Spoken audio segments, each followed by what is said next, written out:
Yes, hello. We start our podcast today. Natarajia uko buheri wa afya. Today we have come because many of us told me that wako kazi na hawangeweza kujoin show yetu ya asubuhi, na nikasema ni sawa. Nikasema wacha nianzie matime ya jioni for some of them. Ya, najua wale wako ambaye wako nchini, it could be very late, but mukikuja mnaweza ona podcast yetu kile tuliongea. So kama vile mnajua ni ya kwamba, na nataka kusalimia wale ambao walikuwa wamengojea. Kulikuwa na Guys Corner, kulikuwa na Gradwell. Ya, watu ni wengi wamengoja. Na wale ambao wanataka kuingia studio kina Alex, it's good. Uko umeniambia nifungue jana lakini sikuweza. So tafadhali kama kuna mtu atataka kuingia kwa kituo aingie. So leo nataka tuanzie na very polarizing information. Muone ya kwamba sasa dalili zote za taifa letu alifanye vizuri zimeanzia kuonekana.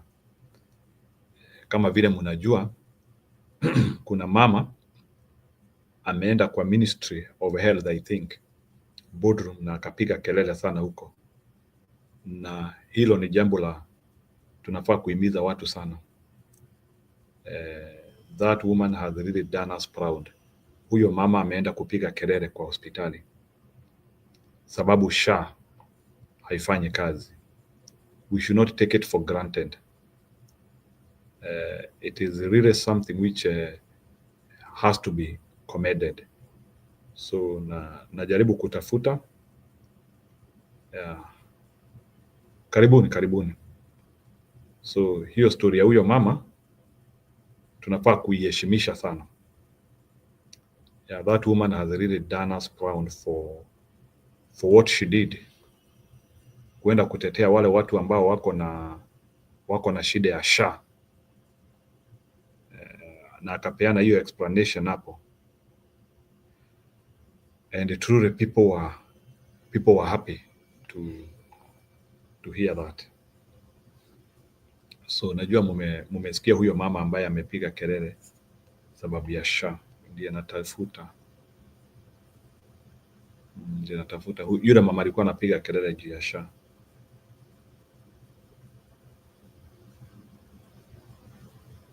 Sababu vitu hazifanyi kazi.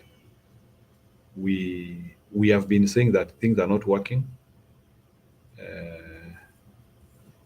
So Juria, karibu sana. Let me begin with that. Wacha nianzie na huyo mama. At Afya House, after irate patients stormed the Ministry of Health headquarters demanding answers on the delays in the SHA system. Tempers flared at the ministry boardroom as frustrated patients, including men and women with young children, expressed their dissatisfaction with the quality of health services under SHA. This was after Health Cabinet Secretary Dr. Deborah Mulongo Barasa and Director General for Health Services Dr. Patrick Amos announced the ministry's progress on the health sector at the ministry's headquarters. NTV's Laban Shaban with that story. It is not working. Please be aware, it is not working. As the Ministry of Health was winding up a press briefing at Afya House in Nairobi to highlight Kenya's progress toward universal health coverage, a group of irate patients stormed the building, delivering a scathing message that the social health authority systems were failing at Kenyatta National Hospital. Grace Joki, a retired nurse flanked by patients, including Diana Akoth, who had just delivered a baby at KNH, sneaked into Afya House past security and found their way up to the 7th floor. People are walking up, gone home. Others came from Kibwezi, others have come from Mombasa. SHA is not working and they are not approving. From Wednesday last week, the systems are down. Their fiery protest cast a shadow over the government's claims of making significant strides toward accessible, affordable and quality healthcare for all, highlighting growing concerns about the effectiveness of the nation's healthcare system.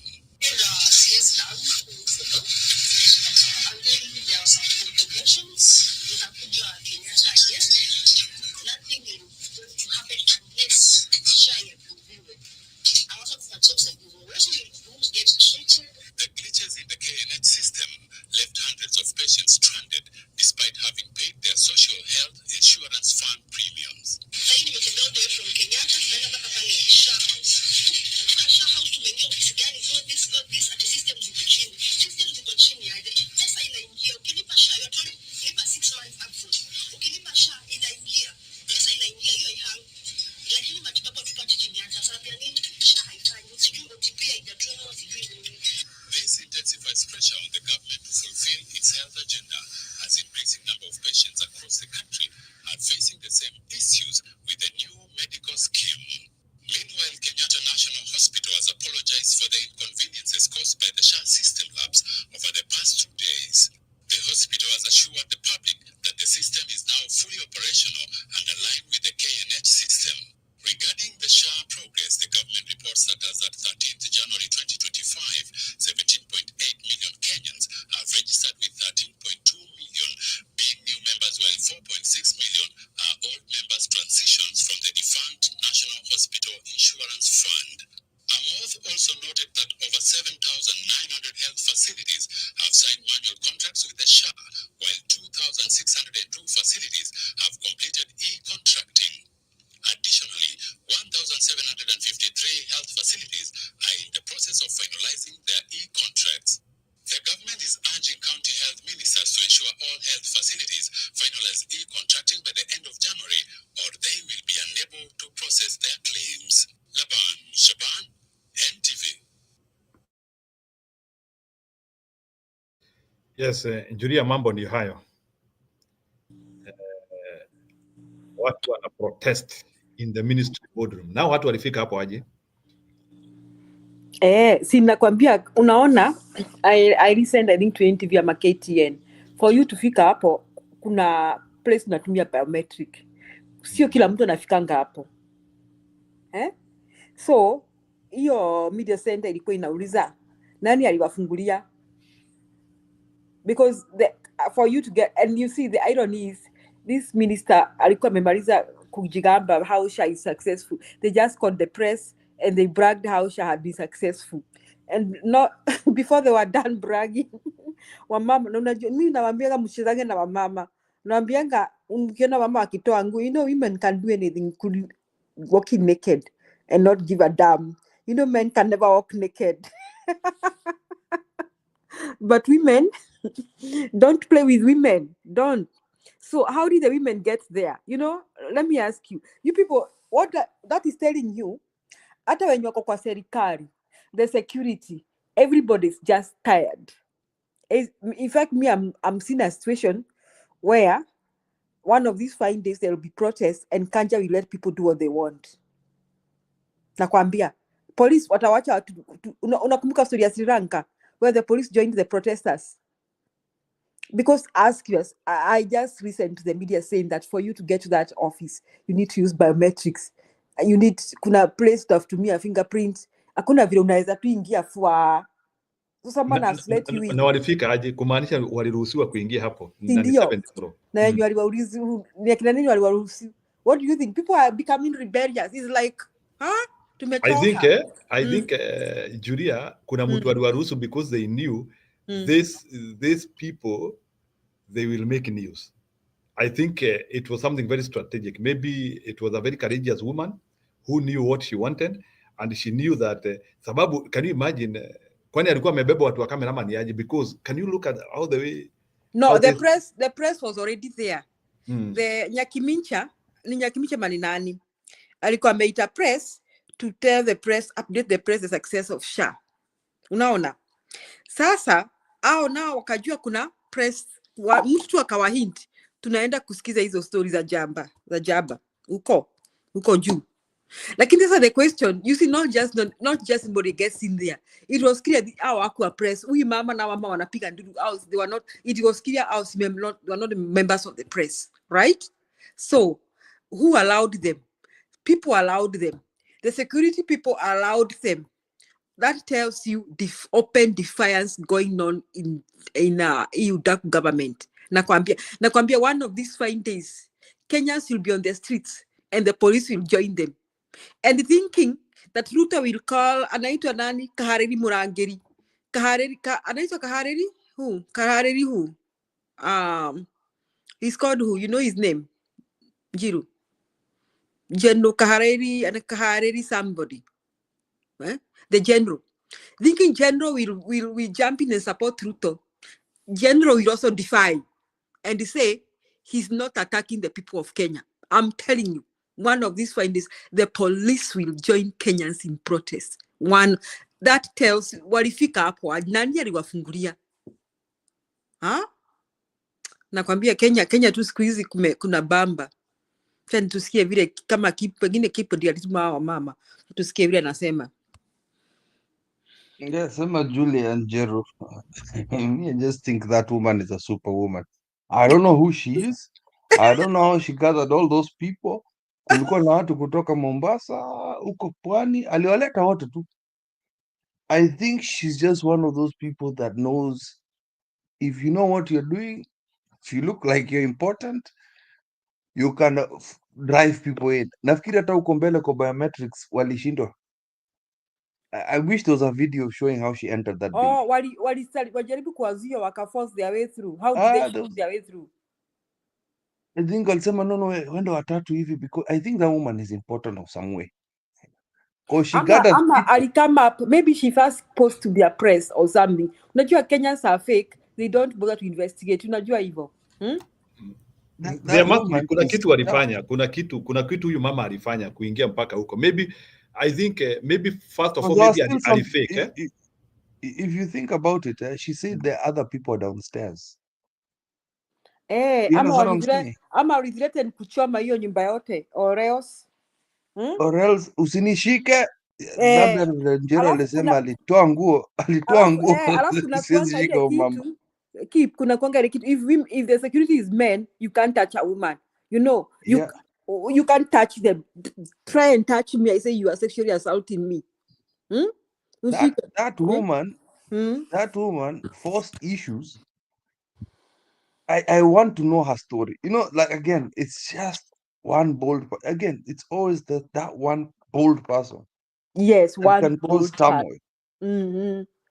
Because if you notice, she's not sick. Yes, she didn't say any of her relatives. She went and picked somebody with a baby. She picked another one. There were two of them she came with, or was it three? That woman is key, and that's how Kenyans should behave. Hata naogopa atamuabduct. That's what I'm afraid of. Hawezi muabduct, sasa ameenda kwa press. We are safe. You know, once you come out, the only problem is protesting in the dark. That's when you get abducted. But once you come out, alafu najua Muturi ameharibu maneno.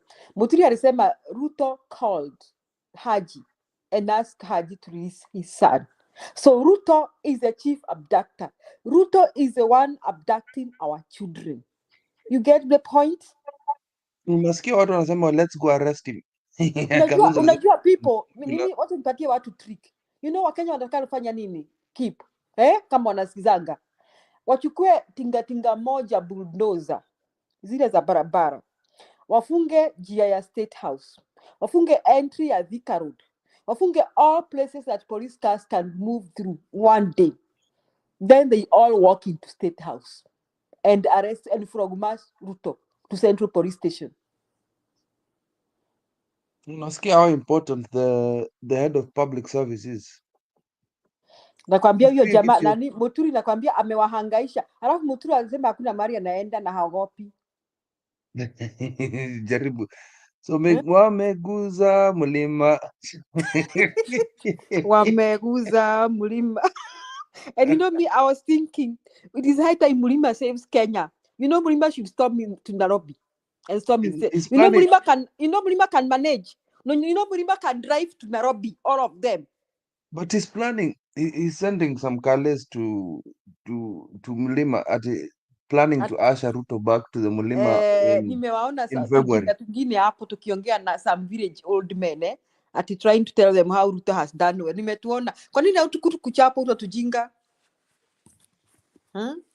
Why were they listening to them? Why can they frog match them? I don't think they have any air time. Neither two, they were just wasting their own time. Neither two watu wanapea hiyo freedom ya kuongea, but I don't think there is anyone who is taking them as to be serious. He's coming to push Julian Jero. They're coming to push now that akina Kabogo Lee he was waiting for the appointment. You know Ruto ni mjinga sana. Unajua ni hiyo old school thinking. Now that he's appointed the Kikuyu leaders, anataka kuja sasa kutembea. Anataka you know he misses Mulima. Unajua he's in love with Mulima. Akimpaka natuma wakale Mulima. Is he mad? like to prepare his ushering in. Nimefanya kitu mzuri, nimewapatia watu. I've done a good job. Anataka kuja kwanza kusema hivyo now. I want to see the reaction of the I youth. hope ile meeting yake nasikia naenda mlima baadaye. I hope that meeting will be disrupted. No, it won't. No, it won't. He is going to spend a lot of money. That's the thing. To bribe people. To bribe people. It's a perception of popularity. Mimi na hope Gachagua anafanya ile kazi tulimwambia afanye. Gachagua hata ako na plan. Bibi is telling Jeru jana, mi naona mtu ni mechanic bana. I did not know he's a mechanic bana. Gachagua ameangaisha huyo mtu bana. And you think, it's bad bana, because I think right now, this jittery around CSS, especially the ones who are Gachagua's friends, wameanza kufinywa. Remember, hey guys, it's almost time for you to resign. It's almost time. Alafu Gachagua, wacha nikuulize history ya Muturi, si Muturi, history ya Muturi hizi vitu zimefanikia mapema, lakini mbona anajitokeza saa? Unajua Gachagua, wacha niwaambie Gachagua told them, unafikiri ile mkutano alikuwa nayo wao wote? What do you think it was? You see, that's the thing that Ruto does not know. All Gachagua has to do is protect the mountain. Hiyo ni kasi yake tu. And Gachagua, what he can be doing is having these MPs aliwaita, ama MP aliitwa hapo. Ruto akianza kuja ni kwanza kutukanana sahihi. Like honestly speaking, akikuja hapa Nyeri, ma MP wa Nyeri wataenda kumtukana. So I see Gachagua sending people, yani Inoro FM, nini hizo vitu zote tu kutukanana tu. And Ruto will not be able to handle it. Ataenda kwa makanisa kama kawaida. Sijui nimekupatia kabogo, nimekupatia nini, nimekupatia nini. Alafu, what will happen is, I think Gachagua will send his troops to undo it. To undo what Ruto. So utaona news ya huyu mtu akienda huko amenunua watu, but then you see the genuine crowds ile ya ukweli. You can tell the difference between genuine crowds and yenye wamelipwa. Yep. So now I think Ruto ameplan, see hii kitu ya sijui, this stupid thing of Kikuyu council elders wameenda kuongea nini, lakini hata wazee wamechoka ba. So what we have to watch out for is February. I want to see what he does in February, because his plan is nimekupatia CS. It's been 3 months man. 3 months mtu hajakuwa huko. Hey, Gachagua amemhangaisha. Alienda Embu akamfukuza, alikuwa anaenda kwa hiyo kitu ya Catholic. It was the last time. I don't remember another time he went other than that one for Embu. Na Embu itakuwa ya mwisho kwenda huko. Embu is too hot. Embu is too hot. And now, this is another stupid thing. He's planning to go in February. Alafu, if he, that's why I like what Muturi is doing. If he ousts Muturi during this period, it's over. Kusha. Alafu tujika tungine akina Osoto. You're sending us. I'm talking as I'm a guy from the mountain. You're sending us people we rejected. We rejected Lee. We rejected Kabogo. So what are you bringing us? Na hiyo ni ukweli, hiyo ni ngwa na kweli. These are people, they were rejected governors. What sort of nonsense is that? It means the people don't like them. Alafu ulisikia Muturi pia akisema when they threatened him with impeachment ama kumutoa, akasema bring it on. Andi akatumia kizungu ingine ngumu sana hapo. Alitumia word gani? There was a very big word ya kizungu alitumia hapo. Alisema bring it on. No, perfunctory. I am not a part of this perfunctory. Nitawekea hiyo clip mbele. I'm not part of this perfunctory. Lakini Muturi naye alinipea surprise. Nilifikiria Muturi ni star yake baki. Kumbe Muturi alikuranga ugali na wasp kitambo. Unajua Muturi ni vile anaona asiporuka mapema hata yeye anaisha. You see kuna ile, he is also trying to save himself. By the way, watu hiyo ndio star wanafanya. And people will soon follow suit because they've seen the replacers are not Washiki Bay. Sasa Kindiki bado anajishika huko mali ya Nyeti tu. She's doing nothing. Kindiki unajua karibu ajikojolee siku ingine hapo. Na chapwa slap na Farouk. You know how embarrassing that is. Yeah. You're being followed by a personal assistant. You know what a personal, that is chief of staff, personal assistant. Now man slap you, slap him back, you kick his Alafu naambia, oh, you're being directed. You know, you tell Farouk, you know what I am? I'm the deputy president of Kenya. Who are you? Who are you? Unazungusha zungusha kama mjinga hivyo. Mturi, Kindiki is a weak man. Honestly. Hata kuwa na story ya kumuuliza who are you. Naweza kuwa nimempea mangumi hapo. I'll arrest you and make it public. Arrest him publicly. Yeah? And make for assaulting the deputy president of Kenya. Alafu useme chenye amefanya publicly. Sasa ndio Ruto achanganyikiwe, ajui cha kufanya. Alafu ende useme hapana, mimi mtu hawezi kuniambia I'm the deputy president of the Republic of Kenya. Na nilirudia kwa public.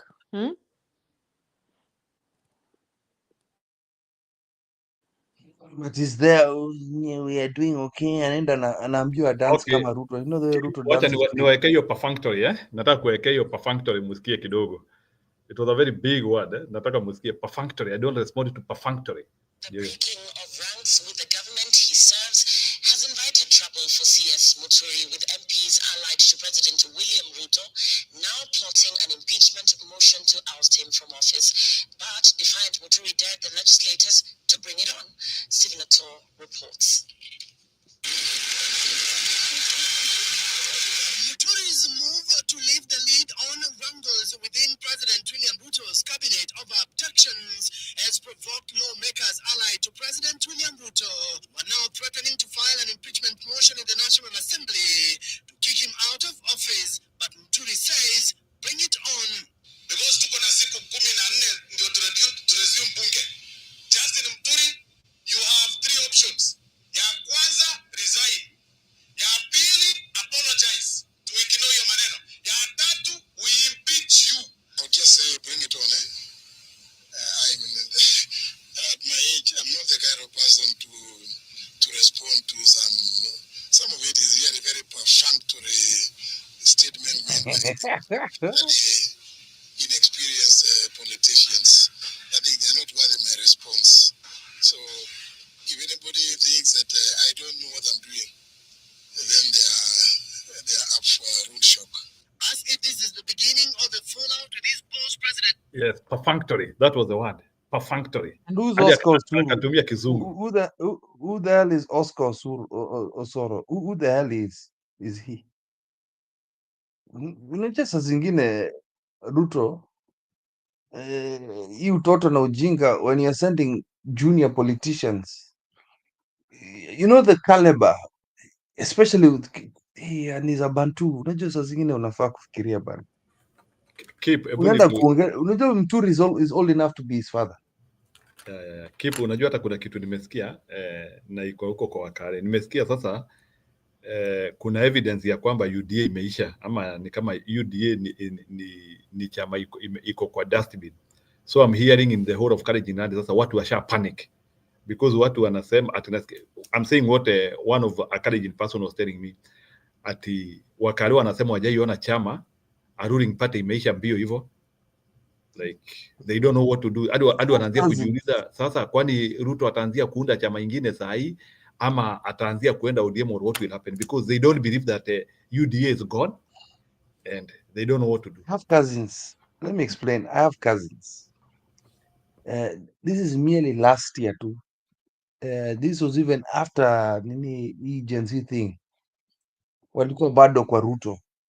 Something happened in November. And I think the Gachagua effect is very high. Nafikiri hii madharau Gachagua ameonyesha Ruto. You know it's infectious, huh? Yani you as the people, you also feel. Do you understand what I'm saying, Jero and Julia? Something's not right. Something aishiki. When a whole mountain it's a knock-on effect. So my cousins, when walikuwa na support Ruto and a few uncles, wanasema wataki kusikia jamaa, wataki kusikia story yake. They're not saying they're out of UDA ama nini, usiongee juu ya Ruto, please, please, please, please, please. Staki. So meaning that if somebody wants to form a party in Rift Valley, it's free for all. Trust you me. If Akale comes up powerful enough, forms a party, Ruto is dead politically. And the worst thing is, why is he insisting on Mulima Bana? Mimi nataka kuona hii kitu ya February. I don't know what. I really want to see the results because that thing is scaring me because Ruto uses the perception of popularity. Ataendanga huko and remember he did 4 years of this shit. 4 years. Alikuwa juu ya magari. Spend all his wealth on it. So I don't know if Mulima mtamkubalia ama ni nini, mimi sijui. I don't think keep saizi yako na bahati. Unaona those days alitumia statement Gachagua was in his side wanakasema ati Uhuru aliwa down. Alafu kuna hii kitu Kikuyus have a bone to crack with Raila Odinga. Unaona, so he took advantage of that. Saizi unaona like you are analyzing, you know, Gachagua amepata kama watu wamechoka na Ruto, so he's the spice, you know. He's and then Gachagua knows how to play the game. Gachagua is not talking like akina Uhuru ati jamani niliwaambia. Gachagua has no time to quote anything. He's in black and white, everything he says. Saizi anasema siniliwaambia Nuru Haji alikuwa na abduct watoto. He's now yani Gachagua is in black and white. He's not quoting anything like quoting, trying to be nice, good boy. Unajua Kalonzo style. He's not Ni doing. kama yako kwa. The worst thing is ni kama yako kwa hizo mavitu. This is the worst thing Ruto did not know. Because Gachagua might have been involved because he used to do these things with Ruto. What about Right now they cannot say, you see Gachagua is very clever. Haezi sema lakini si tulikuwa pamoja. Hawezi sema. Unaona hata stories unajua wakati maandamano ya Azimio, me I highly think that Gachagua is the person who commandeered the attacks and all that. Unaona? Yeah. Lakini saizi Gachagua is good boy. Nakwambia Gachagua, he's playing the game, he's playing the real game. He's not playing nice boy. He has no, every time Gachagua has to say something, yani he's a thorn. He's become a thorn on Ruto's ASS. Aya, tuone hii kabla ya turuhusu nani aongee. Mwenyekiti wa chama cha Wiper Farah Maalim amefurushwa kutoka chama hicho kwa madai ya kukosa nidhamu na kukosa kuheshimu katiba ya chama hicho. Maalim ambaye aligonga vichwa vya habari kwa kusema angewaua waandamanaji 5,000 wa Gen Z kila siku kama angekuwa rais, pia amewatusi wanaomshutumu Rais Ruto wiki iliyopita. Amekuwa akigonga vichwa vya habari kwa hulka ya kuwa mpiaro, akitamka maneno ambayo hayawezi kuchapishwa kwenye vyombo vya habari katika harakati za kuitetea serikali ya Rais William Ruto. Wangwana wa Kapsereta, mjambo. Siku 5 zilizopita akivuma tena vibaya alipoandamana na Rais Ruto kwenye ngome yake ya Bonde la Ufa. Ukiona kila kitu inaendelea, alafu washenzi wengine wanasema ati Kasongo Ruto must go. Bwana amekaa kwa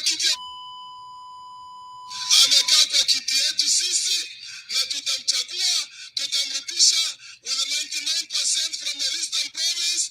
Jumatano kiongozi wa chama cha Wiper Kalonzo Musyoka akisema Maalim amemfika koo. Honorable Farah Maalim, who until now has been Wiper Democratic Party's deputy leader, stands expelled from the Wiper Democratic for violating the Constitution and the rights of Kenyans and even abusing Kenyan mothers. Kiongozi huyo wa Wiper akisema Maalim amebadilika sana. So nikuulize, Wiper walikuwa wametoa huyu jamaa wapi? They didn't know this guy like It's the second time. No, I'm just wondering even if Kalonzo akiwa watermelon before Ashley comes in. Nikuulize, see we got rid of him the last time. Na unajua ujinga ya Kalonzo anarudisha. alikuwa ametolewa tena. This is the second time, bro. And that was last year. Last year, he said something stupid about killing 5,000 Gen Zs. He was suspended. Kalonzo akamrudisha. But this time anasema expelled. No, Kalonzo is the sort of guy who works with what's his name, Sonko. Right now, he's running around with Gachagua. You know, Kalonzo does not know when to pick his battles. He's an idiot. But go ahead, sorry. Falim was suspended. I Kuna looked at that hiyo article, breaking actually. news hapo kutoka kwa Kenny Ban. I don't know how sure it is. Maybe people can confirm to us as tunakaribisha Ashley. I hear a wing of Nairobi University is on fire. Yeah, so kama kuna watu wanaweza saidia wasaidie hapo. Na Ashley, asante sana. Ati Nairobi University is on fire. Yeah, kuna pale Nairobi University inachomeka. Unajua siku hizi story ya moto imekuwa very serious eh? Unaona California imechomeka yote. Hey, California hata mimi mpaka sasa hivi nashangaa. It's unfathomable. Eh? Yeah, Ashley, take over from there. Hi, I hope you're all doing good with our listeners. I came here because I was listening. I was very perturbed. I was listening to Citizen TV with Jeff Koinange, and there's this guy called Owino. And I don't know whether you can play a little bit of what he was saying. You're the police. Alikuwa police. Was he government spokesman? No, he was a police spokesman. I know him. Mentioned by Muturi somewhere. I know that. And I would like for you to play a part of what he was saying. Because when I listened to him, I just looked whether you're online. That's how, have you felt something burning and anger?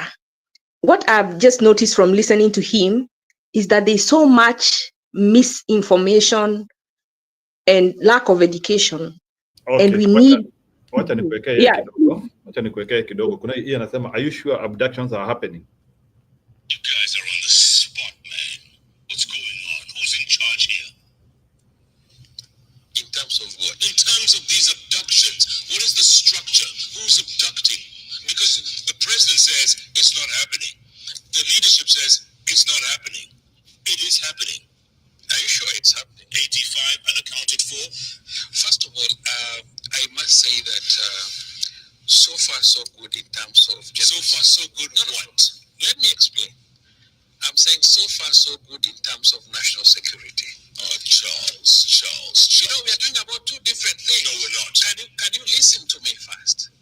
I'm saying in terms of national security, so far so good. I'm saying that the general security of the country is better than the past years. We have not seen terrorism actions. We have not seen reports of banditry, cattle rustling has gone down. We're talking apples and oranges here. Ugandan opposition leader Kizza Besigye was abducted weeks ago. Maria Sarungi, Tanzanian human rights defender, abducted last Sunday. Headlines in the paper says Kenya is not a safe haven anymore. I'm quite impressed with what Maria said. Kenya is so far better than any other country in the region. And that is why, despite the ordeal that she may have gone through, she's still more comfortable here than even her own country, than even Uganda, than even Sudan, than even Ethiopia. I can say Kenya is doing better in terms of security regionally. What is most important is that we don't need to politicize security. Okay, you know what? Maybe you need more vacation than Irungu does. I'll give you vacation. Yeah, give him your vacation. Pick a spot. He's here. Take your break. Okay, huyo Owino ako kwa Ruto ama? Because venye anaongea. Hey, Ashley, go ahead. Maybe nimecheza tu kadogo. Maybe you have more. Hapo hata sikuwa nimesikia. And even that is not refutable because people have seen on tape where people have been abducted, even though they are saying they are staged. So I don't know whether they are staging and killing people. We have seen that Jenga, what's his name, Maina, has come out and he's also saying that he's supporting Ruto. Everybody has to follow him, a person who is known that in the past was involved in terrorist activities. So we may not have external terrorism. What we are witnessing is internal terrorism, and the terrorist leader is seated Actually kidogo ni kukonfirmia wale watu wanasema story ya University of Nairobi moto ni ukweli. That is the story. Hiyo ndio moto iko UN. Na ni noma. Ni noma. Yeah, it is true. Go ahead, Ashley. Yes, so I've even forgotten. So what I was saying is that they are starting to spread misinformation. And what I listened maybe have been the second part of this guy, Owino. I didn't listen to the part that you just played. I listened to the last part, I think, when it was ending. And he's trying to say that, talking about Kalonzo, that he threatened to remove a constitutionally elected president. You know what? And that's the part I think we need to play it slowly. I know Julia is a teacher. We need to go. I think she needs to do the, like teachers, step by step by step, why what he said has some truth in it, but misinformation in other truth. It is true. If we can dispute if Ruto won, but he's the constitutionally elected president in Kenya. But the constitution also says he has to govern within the constitution. So they are saying you can't remove, it's not a must he stays 5 years. They are saying that going to remove him saying that we are going to remove him is a crime. It's not. Because if the people decide that they no longer want him to represent them, they can remove him. And that is why I've always advocated that we need to investigate. I haven't seen anybody doing it, and I don't know why. We need to investigate how we can exercise our power directly within the Constitution. When it comes to the Constitution, they want to use it to protect themselves against us. So they are saying, even though we should sit down and talk with who? How can you be killing children? How, even people, anybody? And then what are we talking about? Like, you should have already left. There is no discussion. The discussion is, are we taking you to ICC or are you going to committee? We can't have someone killing and then you tell us we need to sit down and talk. And then another thing he said, that before we even talk about discussion, we should tell our children to stop putting the head of state in a coffin. I've seen pictures of Trump in a coffin here on YouTube. He's not talking about it. They say that small minds, they say something about great mind talk about ideas, average mind talk about events, and small minds talk about people. That is why there's nothing going on. That's why they cannot come up with a policy on education, on jobs, because they are discussing nonsense. So, Fala Maalim, in the presence of Ruto, uttered very bad words. Ruto did not chastise him. He did not say anything about that. He continued talking about people putting him in a coffin. The same thing happened to Ishongwa. Yet they are saying the youth should be told to stop. So when we have an issue of him being put in, just a picture of him in a coffin, which he will one day, he should even thank God he will be in a coffin. Some people never get to see the coffin, they disappear. These people, they are putting in lakes. They are people who will never be found. So even who will not die? Who doesn't have an appointment with death?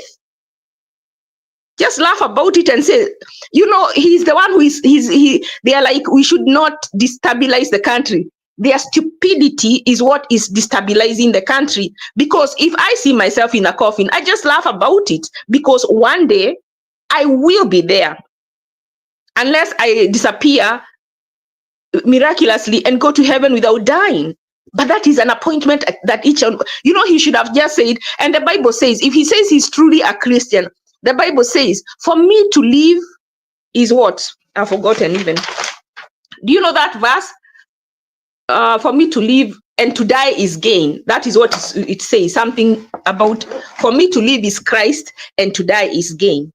If Ruto had come out and says, you put me in a coffin, I am here to serve you, but dying is even better. It is gain for me because I will rest in peace.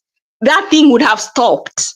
But because of their stupidity, they are making it a big thing and abducting people, punishing them, and actually killing them.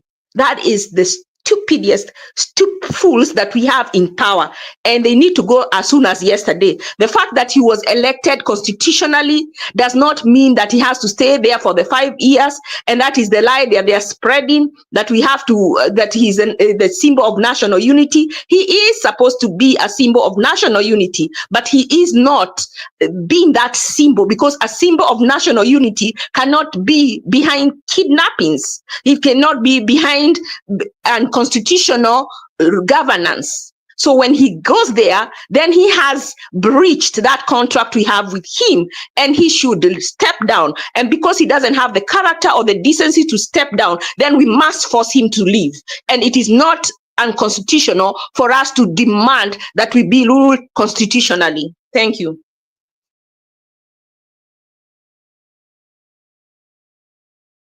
Sawa. Tutaendelea kutafuta huyo jamaa nini zake, but meanwhile wacha watu waendelee kuongea. So before turudi tena kwa kina Julia na kina Keep, unless maybe mna Eli gojea kidogo. Julia and Keep, in 1 minute can you react about that huyo Nongwe? Huyo Nongwe hata nilikuwa nakwambia tu waache kucheza juu hao watu wa wananiudhi. Ati he's saying that now we are comparing the level of criminal level and security level in Africa, and he has the audacity to say that Kenya is still the best, and even he's quoting that lady was abducted. Imagine that she even said that Kenya is still the best. Can you believe that? He has no apologies about her abduction. Au ndio watu, mi natamani tu kitu ifanyike, nisikie watu wamewekwa ndani. That's my take, Njiru. Aya, Keep. Me, I just like the fact that people are becoming bold. Unasikia mpaka hata Kioni Kalonzo anasema let's go arrest Ruto. I like hearing that, but just a quick one before Eli comes in. You know, Ruto does not understand. There's this one leader I hate to the core kwa sababu ametuibia, anaitwangwa Ndindi Nyoro. Ndindi Nyoro is one of the people who brought us Ruto. But what does Ndindi do? Pesa yake yote ya wizi anachukuanga nyumbani. Have you noticed that about him? Atajenga mashule, school fees italipwa, ataenda kwa ma events his constituencies. It's what Sudi used to do back in the day. Sudi no longer does that, but that's what Ruto does not understand. Of all the MPs in the mountain, Ndindi atarudi hata tukimchukia. Do you understand? Kiaru constituency will bring Ndindi Nyoro back because he hata na wizi yake anarudishanga kwa his constituency. I think Kiara constituency has the best schools now in Kenya. Watu wanalipanga, any parent wanalipa 1,000 shillings per term. It's affordable, and Ruto does not understand that PR sometimes is actually working for your people. Instead of hiring a PR firm, unasikia sasa now, what's the lady from the mountain, what's her name? Kate wa Ruguru. Alisema unachukua pesa yetu yote from Central, unachukua huko Nyanza. Unachukua huko Western. So na huko Nyanza he's barely done anything. But it's noticeable that ile maendeleo yote ulikuwa umetupromise is going.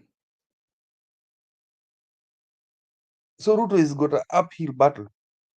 Unless he can magically create several roads in Central in the next 3 years, he's finished. He's finished. Amekwisha. Because it's about 33% of Kenyans. Tuliangalia map to see. I looked at the map of I think did I give this map to you, Njero? I don't think I gave you the map of how Kenya is split, and I hope you can put this on the screen. Niko na the Kikuyu, Luya, Kamba, Luo, Somali community, how big they are. And then I've got another map. So mimi napendanga data that shows the Gema community together. So Gema together in around Kenya, the Gema community around Kenya is around 22%, meaning Kikuyu, Embu and Meru. Around Kenya 22. So unaona sasa huyu anataka kucombine Luo and Kalenjin and Luya ati washikane. Keep ni umepeana manambers hapa, umepeana numbers percentages per tribe. Yeah. That 22% is not a joke, bro. Ngoja kidogo, Kikuyu ni 17, Luya ni 14, Kalenjin ni 13, Luo 10, Kamba 9.8, Somali 5.8, Kisii 5.7, Mijikenda 5.2, Meru 4.4, and Turkana 2.1. So you are combining Meru and Kikuyu, 17 plus 4.4. Yeah, there's a second chart I've given you. Yeah. Oh, okay. Oh, yeah. Nimeona hii. Gema, Kikuyu, Embu and Meru ni 22.9. Then Luya ni 14.3. Na nani alikuwa anasema Waluya so unaona Luya and Gema, that one is times 2, almost double. Gone. And these people are not going with Ruto. Kalenjin ni 13.4. Then Luo ni 10.7, Kamba ni 9.8, Coastal ni 10, Somali 5. Hii Somali wanapigia nduru hivyo 5.8. Kisii 5.7. Umepatiwa kitambulisho na Farim. Kwani what do you think? Hata wambe hii 5.8 naona ni Kisii. Yani Wasomali wamepita wa Kisii. Wa Kisii 5.7. Masai 6.1 na Turkana 2.1. Okay, talk about it then. So you can see why he needs the mountain, eh? You can't just let go of 22%, bro. Yes, you know, almost 23%. Anakimbia huko, unajua, hey, why do you think I'm so happy about Raila talking the other day? Unajua nachukia mzee, lakini aliongea juzi akasema, you know, AUC might not happen. It's not, alitumia this word, it's not a matter of life and death. So it means, alafu akatuma Sifuna, ati Sifuna akasema, no, we'll place a presidential candidate. So what I'm trying to show there in numbers, Ruto alikuwa anataka kuona achukue hiyo Luo and Luya, which is 14% and 10%, aongeze wakale perceived popularity, lakini hiyo inaonekana itaumana. So where is he going to run? To the Somali community wenye wako 5%, and then he's going to say that the Somalis doubled. Ruto has no way. The only way to come to be the darling of Central, and the way Gachagua is playing as a mechanic, hakuna. Let Eli talk. There's no way in. Sawa, Eli, ingia. Thank you, guys. Just reported back from our other friendly channel, and the broadcast there was a bit heated up, but good. I enjoyed it. I just wanted to give maybe some of the practical solutions we can have as we go forward, especially in regards to how the young people can continue with the older people, to manage this, to transform ourselves from this crisis that we're in, so that we can remove this person from power or continue to give them a hard time while they're messing about with the Kenyan people. I think that one of the main things that Kenyans now we should start developing within ourselves is to be able to identify which type of ideology, and in simple terms, which type of flag or flag we are carrying in our ways of thinking. Because, and I'm not talking about ideologies that resemble other countries, maybe the West or something, But you find that in many countries, you're either a traditional defender of the oldest things that you don't want to change. Like that clip you played of huyo jamaa anaitwa Charles Owino, who was a former police spokesperson. He believes in the mindset of the older generation, even though he's not that old, okay? He believes in the status quo. So he's that type of person who you can find in many political parties in Kenya. And in Kenya, it is very difficult to differentiate between one political party to the other if we come to the crunch, right? They all believe in all the systems that some of the things they believe in are in our past colonial system. This is a big problem. This is why we find it difficult to identify our problem and how we can solve it. Because if, for example, you keep or Njiru, one of you is extreme left and the other one is extreme right, where if you're a left-wing person, you are extremely liberal about things. For example, when Martha Karua and Raila were talking about 6,000 shillings for any person who has no wage, no job, or the most minimum of wages, and also women, single mothers, and things like that, you are actually on the left of thinking. And then the opposite side of thinking are on the right. And I'm not saying this because this is what the Western people say.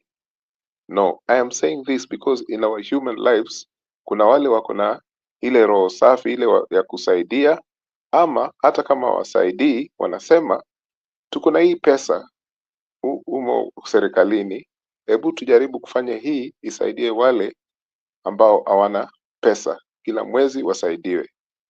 That kind of ideological thinking is still not there in our country. And it's one of those things We're Africans. Only we're Africans. Hiyo kitu ya liberals, sijui left, right. Hiyo ni mentality ya wazungu. We are not no, like that. I beg to Us, disagree. we are a mix of everything. The I beg to ideologies that we are disagree. conservative about as Africans, meaning religion, sexuality, and stuff like that. Then there are things that we're liberal about, things like we are conservatives when it comes to religion, sexuality. When it comes to, as Africans, we are people that want to take care of one another. So hii vitu yenye mnaitanga left kwa mahospitali na vitu so you can't put the things on the West on us. Right now, we've got two sides. The two sides are very plain and simple. The political class against the rest of us. The ideologies will define our own ideologies in future. The current ideologies we need to have as Africans is electing good leaders. That is it. You can't give us So the can I left-right stuff. finish? We're very mixed. Can I finish? Then you can debunk what I'm saying. Okay. Right. What I was trying to say is this. The West are not the first people to talk about these things. We may have been speaking about these things even in our past traditional times without calling them left or right. You know, even during independence, Jaramogi and Rail and what do you call him, Jomo Kenyatta, they had a problem in regard to what I am just suggesting now. Okay? So what I'm saying is if our people were to identify themselves, if the political parties were to say, this is the line we are taking, we are different from that other political party in terms of our thinking ideologically, this would help our people to start following which line of thought they want. Because at the moment, all political thinking in our country is nearly the same. So it is something I know you have said, Kip, and you've articulated very well. You've said maybe that is something for the future. But the mistake we make is we think that all Africans think the same. Atiwa Africans, we are one unit of thinking. That is the most atrocious thing to say. This continent has about 2,500 cultures or subcultures and hundreds of languages. Okay, so we are actually more diverse, as you know, than other countries. We can't say we Africans are like this. Personally, I disagree with that kind of thinking because I think that is the kind of thinking that is making it difficult for our people to identify what is the problem with this political party. I am joining this other one. Okay, so that was my first comment about this situation. The other thing is, which many people have been calling for, and it's often people speak about it, but nothing happens about it. Okay, so you see people going to these political rallies that are organized on the basis of 200 shillings, where tutakuona huko kesho, ukuje Ruto atapita hapa, Raila atapita kule, sijui nini. Yani, in Africa, in fact, I'm not even going beyond Africa. There's not many countries like that. It's only Kenya. A guy stops in the middle of a town, say Rigathi Gachagua, on a Sunday after attending a church mass, and then people are just there to listen to what is, you know, and then you start saying that atisi hakuna kazi, the economy is not moving. But these people have money, but us, we are ready to go and listen to their crap on the streets that are supposed to be busy. And in this, I even include that what do you call this new guy who is interested in changing Kenya, Murara. I would have thought that he would find us a different way. He started very well, but now even him is starting to now, you know, attract people into like impromptu meetings in the middle of town centers. And to me personally, I find this is a problem. I find that this is how we start worshiping these leaders. And to me, I think this is wrong. This is not running an economy. Okay. My third point is about the media. The media are there to make money. The media does not make money nowadays by selling news. Okay? Why can't the media give these people a blackout? Is something that should have happened long ago, because I don't understand how media cannot give these people a blackout. And you must have a department for Raila. In fact, all these media companies, they have a Raila department. What did Raila say this week, this day? See what? And they have, it depends on how many people or the masses that follow you. They have a department that just deals with you. Okay? And most media companies now, they don't have they don't have many writers or things like that. They're struggling. Okay? But they should really, if I was running a media show, a media company, I would give these guys a massive blackout. Now, that's why you find someone, I was about to use a curse word there to describe yule fala, sijui fala Mahalim. Unamuita fala wa mtu Mahalim, Muhammad, to speak about women like that, you know, and the media continued to air his views. I find freedom of expression and media, you know, press freedom is a good thing, but the media should now buckle up and say enough is enough. We've given these people too much coverage. It has to stop. Let's see how they can do it without us. Of course, there will be the new media. People are there from different, there's hundreds of now channels running on YouTube and stuff like that. But let's try this as an example and see how these people will survive without holding a microphone. Because Kenyans love the microphone, you know, in a way that they did not like before. I don't understand what happened that makes it such a glamorous thing to do. So For me, I think that some practical solutions should come from us, people of Kenya, not just us, people of Kenya, demanding the state to stop, harassing Kenyans and all that. We need to demand those things to stop. But we also need to look into ourselves. What can we do? Even those of us who are in the diaspora, what can we do practical that can change and can help our people? So that's how I feel, my 3 points about today's discussion. Thank you. Yeah, thank you, Bwana Eli. There is a lot which is happening, so nilikuwa nikitaka kuoneshana kitu hapa. Sijui kama mmesikia president wa South Korea alikamatwa. So I don't know how you, maybe Eli, kabla nikaribisha wengine, can you react to that South Korean Bwana news? Jiru, tunatoka Kenya tunaenda Korea. No, it's not about that.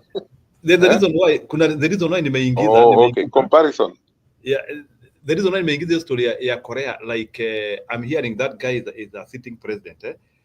Like when they went to arrest him, were they using the constitution? Like according to their constitution, can a president be arrested? I just wanted to know, because kama the reason why nasema hivyo ni vile Ashley amesema, because Ashley amesema huyu jamaa anasema huyu wa polisi ati anasema ati hata Kenyans should not even be thinking about removing their leader. But that's I can see now here there is a country whereby even a president who is sitting is being arrested. So Jiru, is it documented? Jiru, me, I never take Owino seriously. Charles Owino, he got banded out of the police. He pretended that he retired. He went to try his luck as an MP or senator huko Siaya. It didn't work. He has had a lot of personal misfortunes.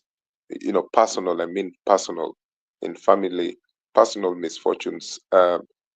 I think he's rather in a difficult place. He can just come on TV because citizens want some kind of mouthpiece from CG Watt, and then he can think maybe Ruto will give him a job. That guy, I don't take him seriously. Charles Owino. If you take him seriously, up to you. Me, I don't take him seriously at all. Even the people from Nyanza, if you like Luo Nyanza, they don't take him seriously at all. He tried his luck there in Siaya and it didn't work. Every time he tries to pretend that he's a spokesman for whichever sitting president, I don't take him seriously. But that thing in Korea, okay, we for us at TC, we impeached Nani Gachagua. We removed him. Yeah. When I say we, I'm saying Ruto, not me or you. I'm just saying this was the Kenyan case study. Now, this guy in Korea was also impeached, but he refused to leave office. This country is divided in the middle in Korea because there's as many people who opposed the impeachment, and there are those who supported the impeachment, including of the person who took over after him.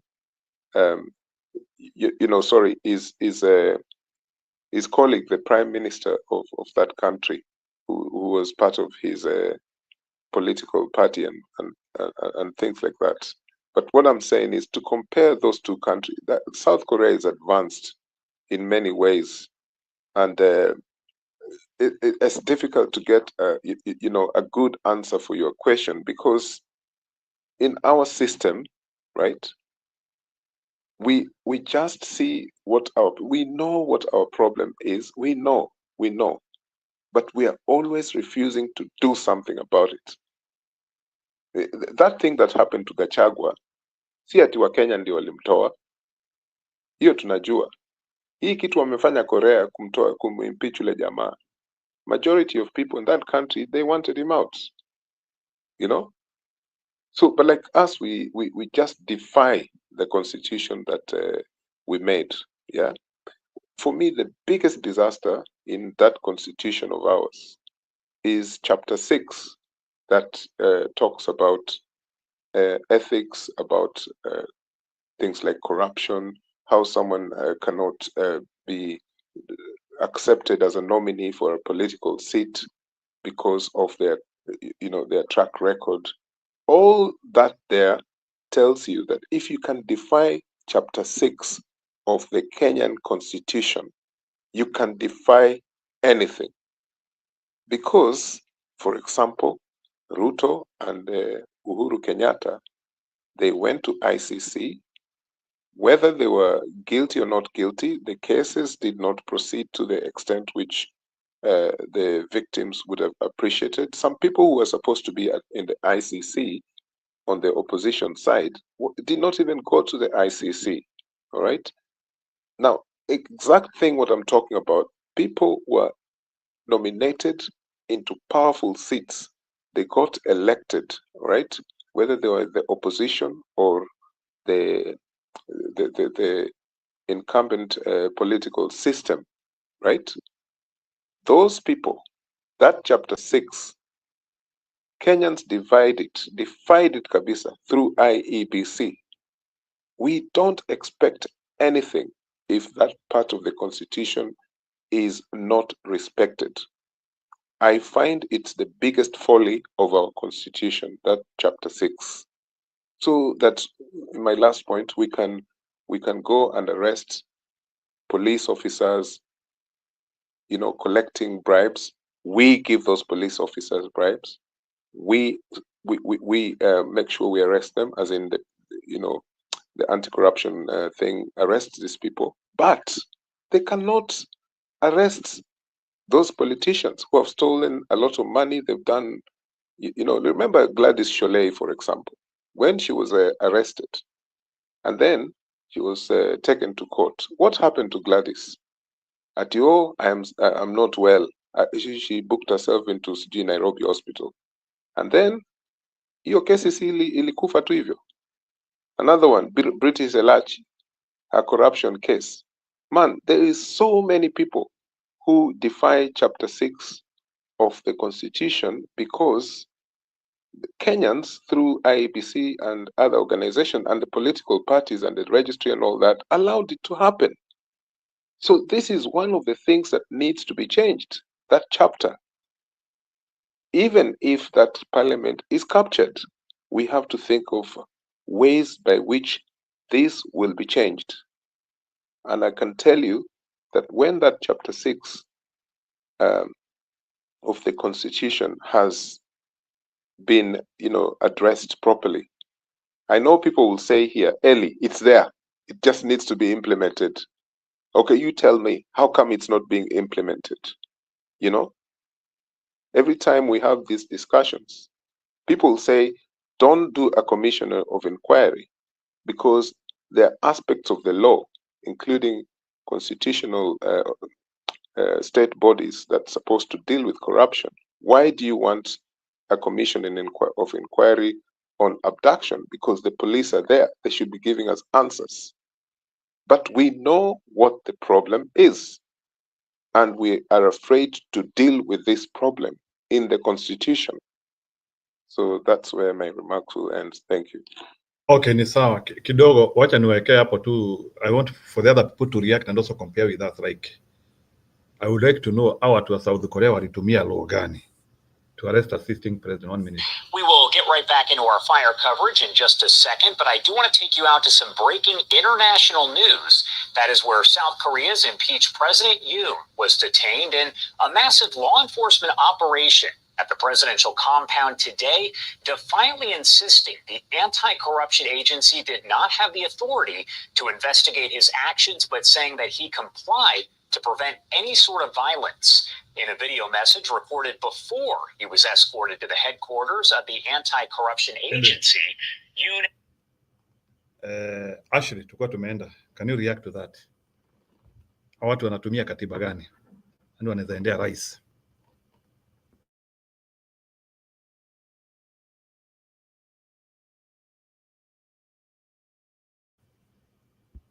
Ashley amekwama. Julia.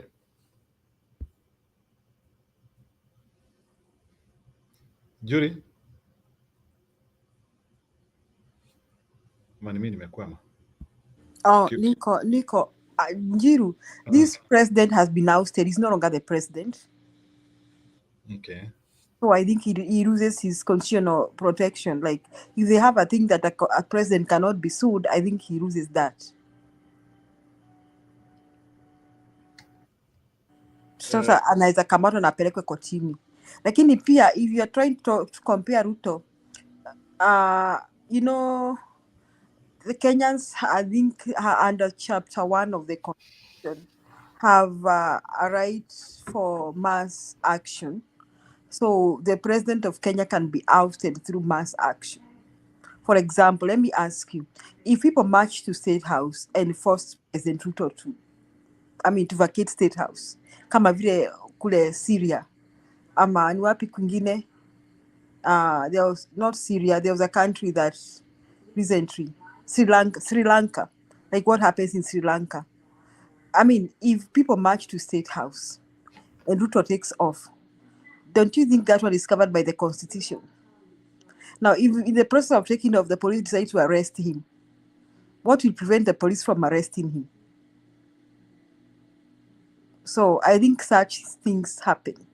And Kenya will not be the first one to happen. Because juzi tumeona Sri Lanka kufanyika hivyo. So it is possible that Ruto can be ousted by the people, by the masses. It's just that we were just analyzing earlier about huyu mama mwenye amestorm the kwa cabinet secretary wa health leo na akatake over hiyo meeting. She needed the courage. She planned it. She knew how she was going to get into those offices. She didn't just go there and demanded to be opened for. She planned. She knew how she was going to penetrate through. So first, she's skilled, she's intelligent, and she's courageous. So we need that kind of organization. Mtu apange ajue, tukiambia watu wakutane city center, the police will be there. Okay? If we tell people we come protest in city center, ama in parliament, the police will come. So what is the best time to protest? And how? And how can we get to city center? And how can we prevent the police from coming to attack us? First and foremost, the police are transported by vehicles. So how can we prevent those vehicles from coming to city center themselves? It just needs planning and courageous person. That is what it needs. So just like that man, mwenye mama ameenda leo akaharakisha akina na Kimincha makina nani. Pia, people can remove Ruto through mass action. That's my take.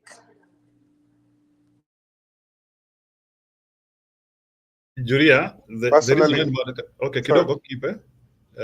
Wacha niwekee huyu jamaa Kioni. Unajua Kioni is a prophet in my language. Kirori is the same thing. Kidogo. It means that the center is not holding, and we as Kenyans must heed the call that has been made by our leader, and we must prepare to do what the South Africans the people of South Korea have done. It is time for us to go and arrest William Samoei Ruto from State House, because we are on our own. Hakuna kitu kingine tunagojea, na hakuna Mkenya anagojea kuambiwa Ruto ni mbaya. Wanajua ni mbaya kuliko wewe mwenyewe. Hakuna jambo unaweza sema kwamba anaweza saidia sisi nalo. It is upon us to organize ourselves and get Ruto home. As leaders, na sisi watu wa Kenya. And I want to add this. Any person within the KK administration who chooses to remain until the end, or who chooses to live earlier than the end, and the end can be earlier than that end you think of 2027. Wewe usikuje kutumiwa kuleta mambo ya kugawanyishwa kati yetu. Come, join us so that we are one unit that is ready to remove Ruto. Usije kuanza kuleta mipango ingine mpya, kwa sababu you will have confirmed that you are actually an agent of William Ruto, na utakuwa ukimsaidia kutimiza yale akina Kamketu wanasema. If somebody says that he can extend the life of the presidency, na president mwenyewe amekaa hapo na hayasema chochote, you need to know there is something more than me catching the eye. Lakini Kenyans have resolved you are not going to intimidate any of us, any of the Kenyans, that enough is enough. Na wakati wa kwenda ni sasa. Na kama sio sasa. Go ahead, Kip.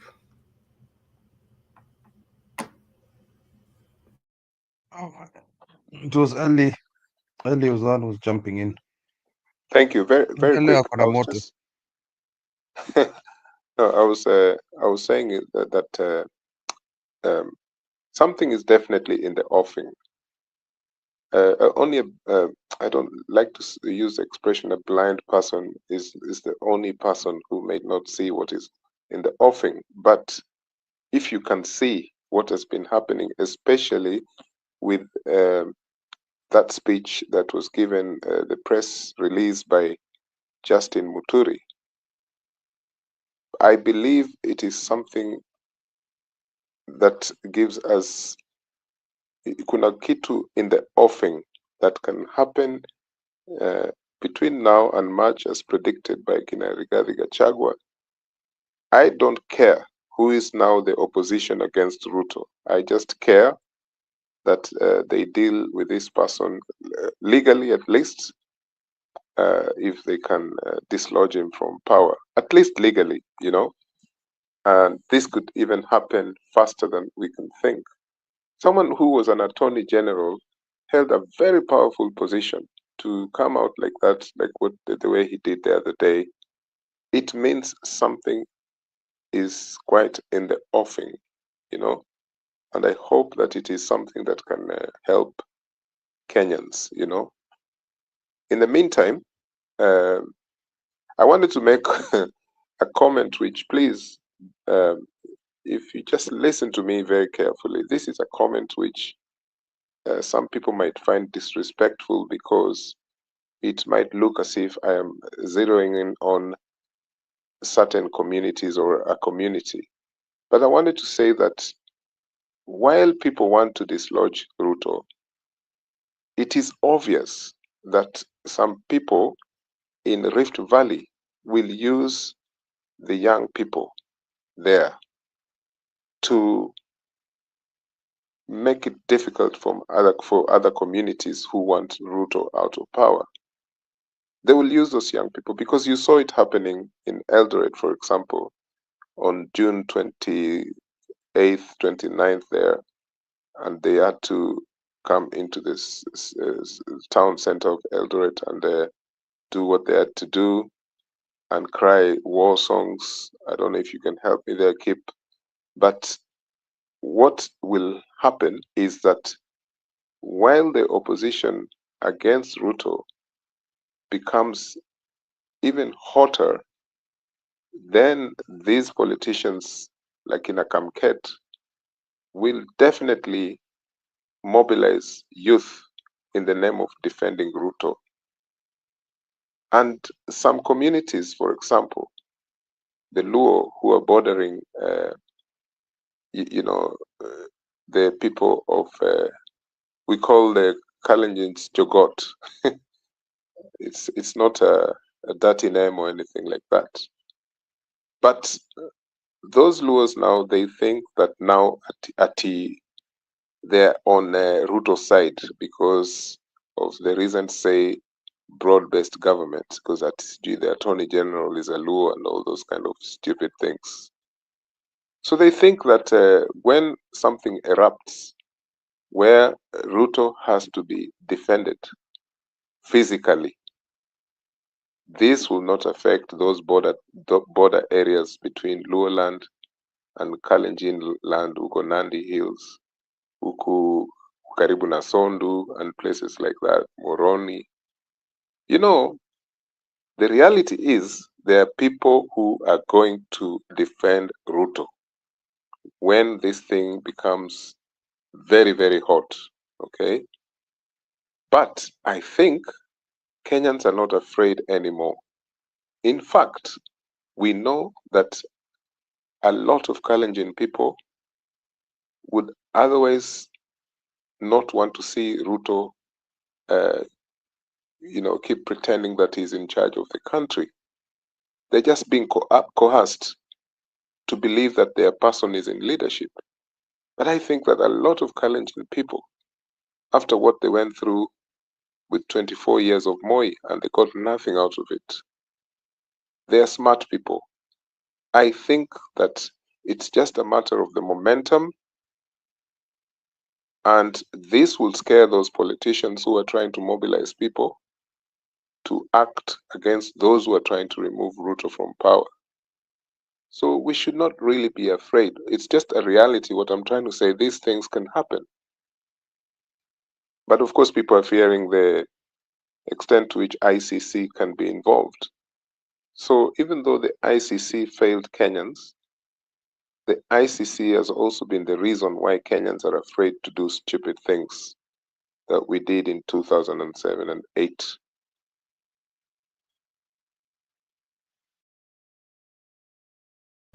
Okay, so Eri, I think that one is in order. So I want us to graduate a little bit, and use all that information which we have, and we ask ourselves a question. Maybe I will start with you, Julia, unless if Ashley has come, because Ashley amenyamaza sana. What is preventing Ruto ouster? Okay, Ashley, uko hapa, eh? Yeah. Okay, so I wanted to ask a question because it seems Kioni is saying everybody is in agreement. Hakuna mtu ambaye ajui Ruto ni mbaya. That is the statement he used. Then we now have propagandists like huyo jamaa wa polisi ameongea kwa TV leo. So ile swali nauliza sasa, if it is so open that Ruto ni mbaya, what is preventing his ouster, or why is he still enjoying power? What is the problem with our environment? Ama, which is that environment which is still enabling him, even as a bad leader, he is still enjoying power in Kenya? Is it a constitutional problem? Is it a Kenyan problem? Is it a citizen problem? What is wrong with us, or what is wrong in Kenya that somebody who is bad, somebody who has violated the constitution, and he is doing it openly, he is still enjoying power? I should go ahead. One word or two words: state capture. And that is why when I spoke before, I talked about us, the Article 1 of the Constitution, where I think it's Article 1 or 2, I'm not sure, where it gives us that we can be ruled either directly, the sovereign can be ruled directly, or through a state elected leaders, representatives. So the representatives have been captured. So Eli just said that Kenyans are afraid of a repeat of 2008, but it seems to Ruto, he has got to where that is the only option he has left. You see, if I start fighting, when we've seen, like when some people come to the show, like if somebody is being rude to you, you either look like a coward and keep quiet, or you decide to engage them. So if Ruto is not afraid of going to 2008, back 2008, then either we agree to submit or we get into war. So the agreement cannot be one-sided. It has to be mutual. The government has to also want peace, and the citizens. Then we mutually have peace.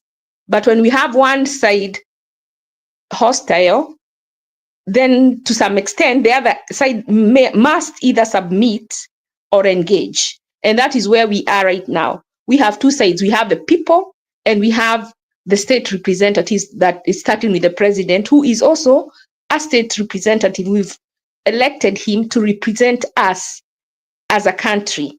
So that is why he's being called the symbol of national unity. But that symbol is like when cancer cells start to act different from how they are supposed to act, and they become abnormal. So he's supposed to be normal, but he has become abnormal. And so our body, which is the country called Kenya, has started to have cancer.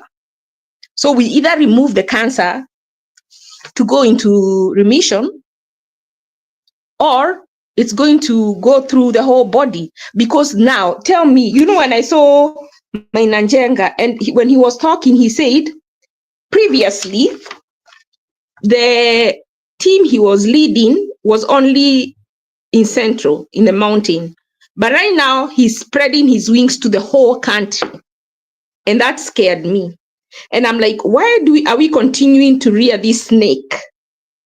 Why should we wait until 2027? Have you considered that these people who want to look for elective office will not be allowed to have campaigns? Have you considered that people will be going to campaigns and they are abducted and killed so that people will be afraid even to go to vote? Have you considered that during that day of voting? Now, who can stop Maina Jenga? And you know, Maina Jenga is operating like a military and is on the side of government. So that's also another question. Besides that, who will stop him? So, you're saying you want to combine with in short, I wanted to pull up Article 1. Let me pull it up real quick and read, because I'm not a conversant without reading it, of the Constitution of Kenya, where it says we can stop him. And I've said here so many times before, I don't know whether it's been done and we don't know about it, but the sovereign have the power to stop him. But are we going to be like the prodigal son and not step into our power? Or are we going to be like him when he realized that he was the son of a very powerful man and went back? The power belongs to the people. Is you and me. Even that leader of yours in parliament, not. Because he says of sovereign power. That is the question you're asking. And the answer is in Article 1. It says sovereign belongs to the people of Kenya and shall be exercised in a so elected, he is not exercising that power in accordance to the Constitution at all. So what we do that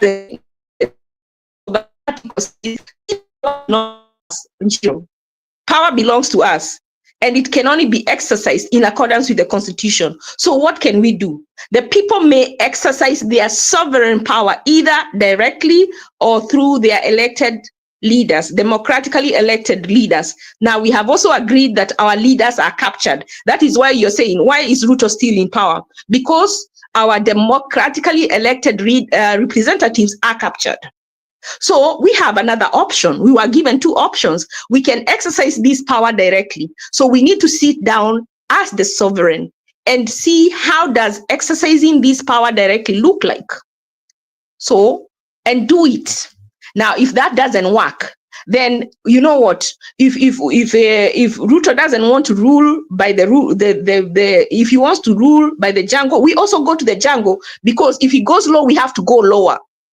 Because if he's not following the Constitution and we are following the Constitution, he's going to win. So if he's the president, he sets the pace. And we are going to dance to the beat that he sets. That should be underlined and boldened. So he will set the pace. And like as dancer, the man leads the dance and you step to the dance, you step in step with him. So if he rules by the Constitution, we will abide by the Constitution. If he goes against the Constitution, we will follow him outside that Constitution. That is my submission.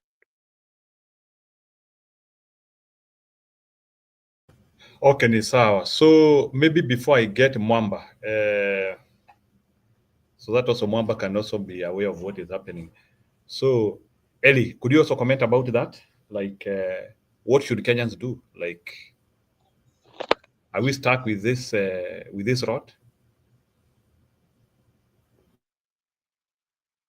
I've given examples here. In my contributions here every day, trying to look for some practical solutions which do not involve engaging with Ruto high up there. This guy has all the necessary equipment to kill Kenyans and do what he likes, because he's a chief of the Kenyan Armed Forces, which means that if we're going as prescribed by Ashley there, that akianza kwa hizo So methods zake za power control and armed power, sisi pia tufanye hivyo, because I think that's what you implied. I think that's not where we are at. I think that's just that's wishful thinking. Many people who were involved in fierce opposition against apartheid and were exiled, they had this, you know, they were divided between direct action, which is military action, or civil action. Okay? Some wanted open war. And in fact, there was open war against apartheid, or in Kenya's case, against the militarized colonialism in Kenya. Those were scenarios that were so different.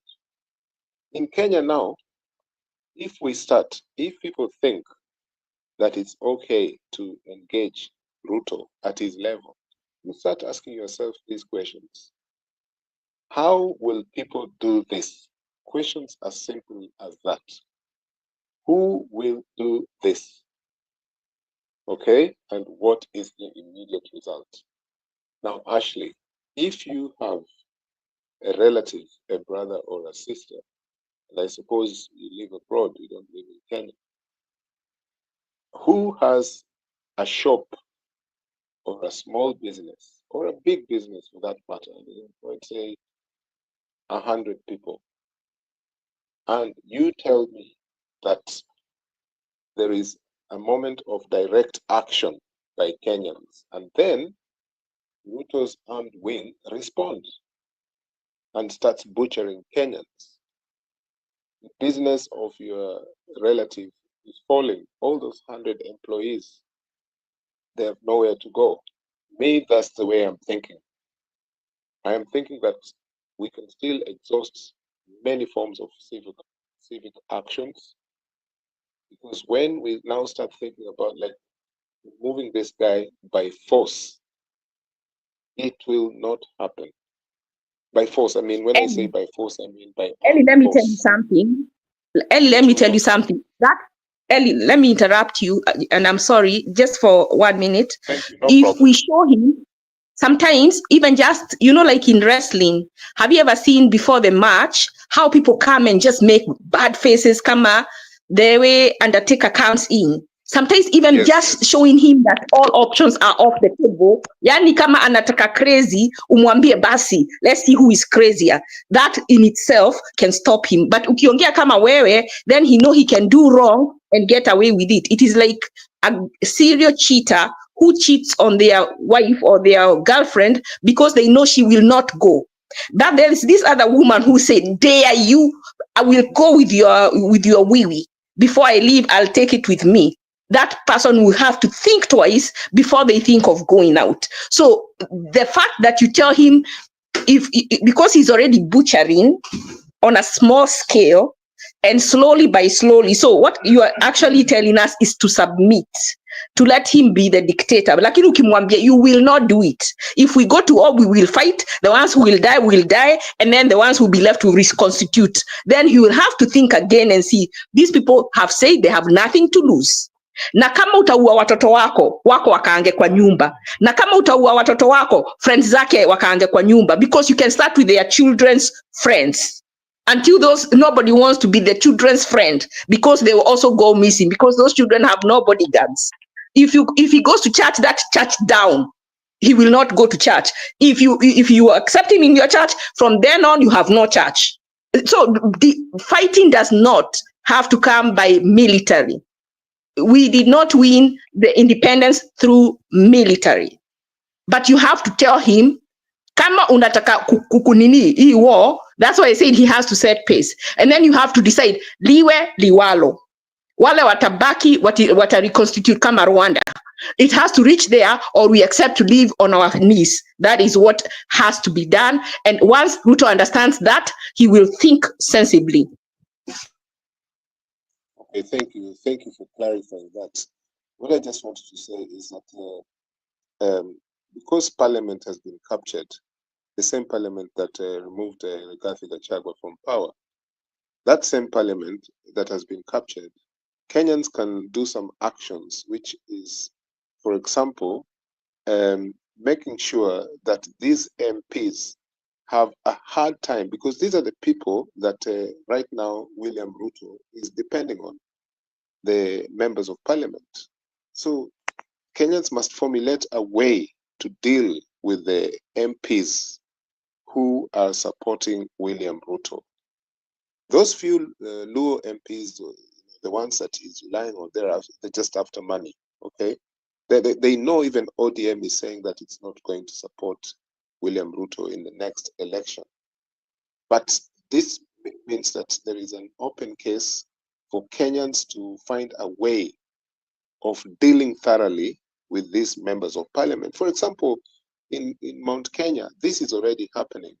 There are people who can't even go back to their constituencies, to face the electorate.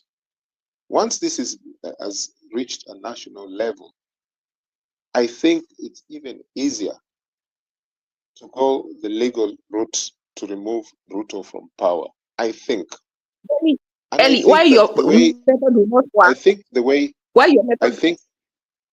No, what I'm saying is, do you think that Kina Gachagua just singing, just wasting? These people are organizing themselves. They said that what I'm saying, by February, this March. Owino was saying, Owino, and I'm so sorry, I will speak and then I'll stop.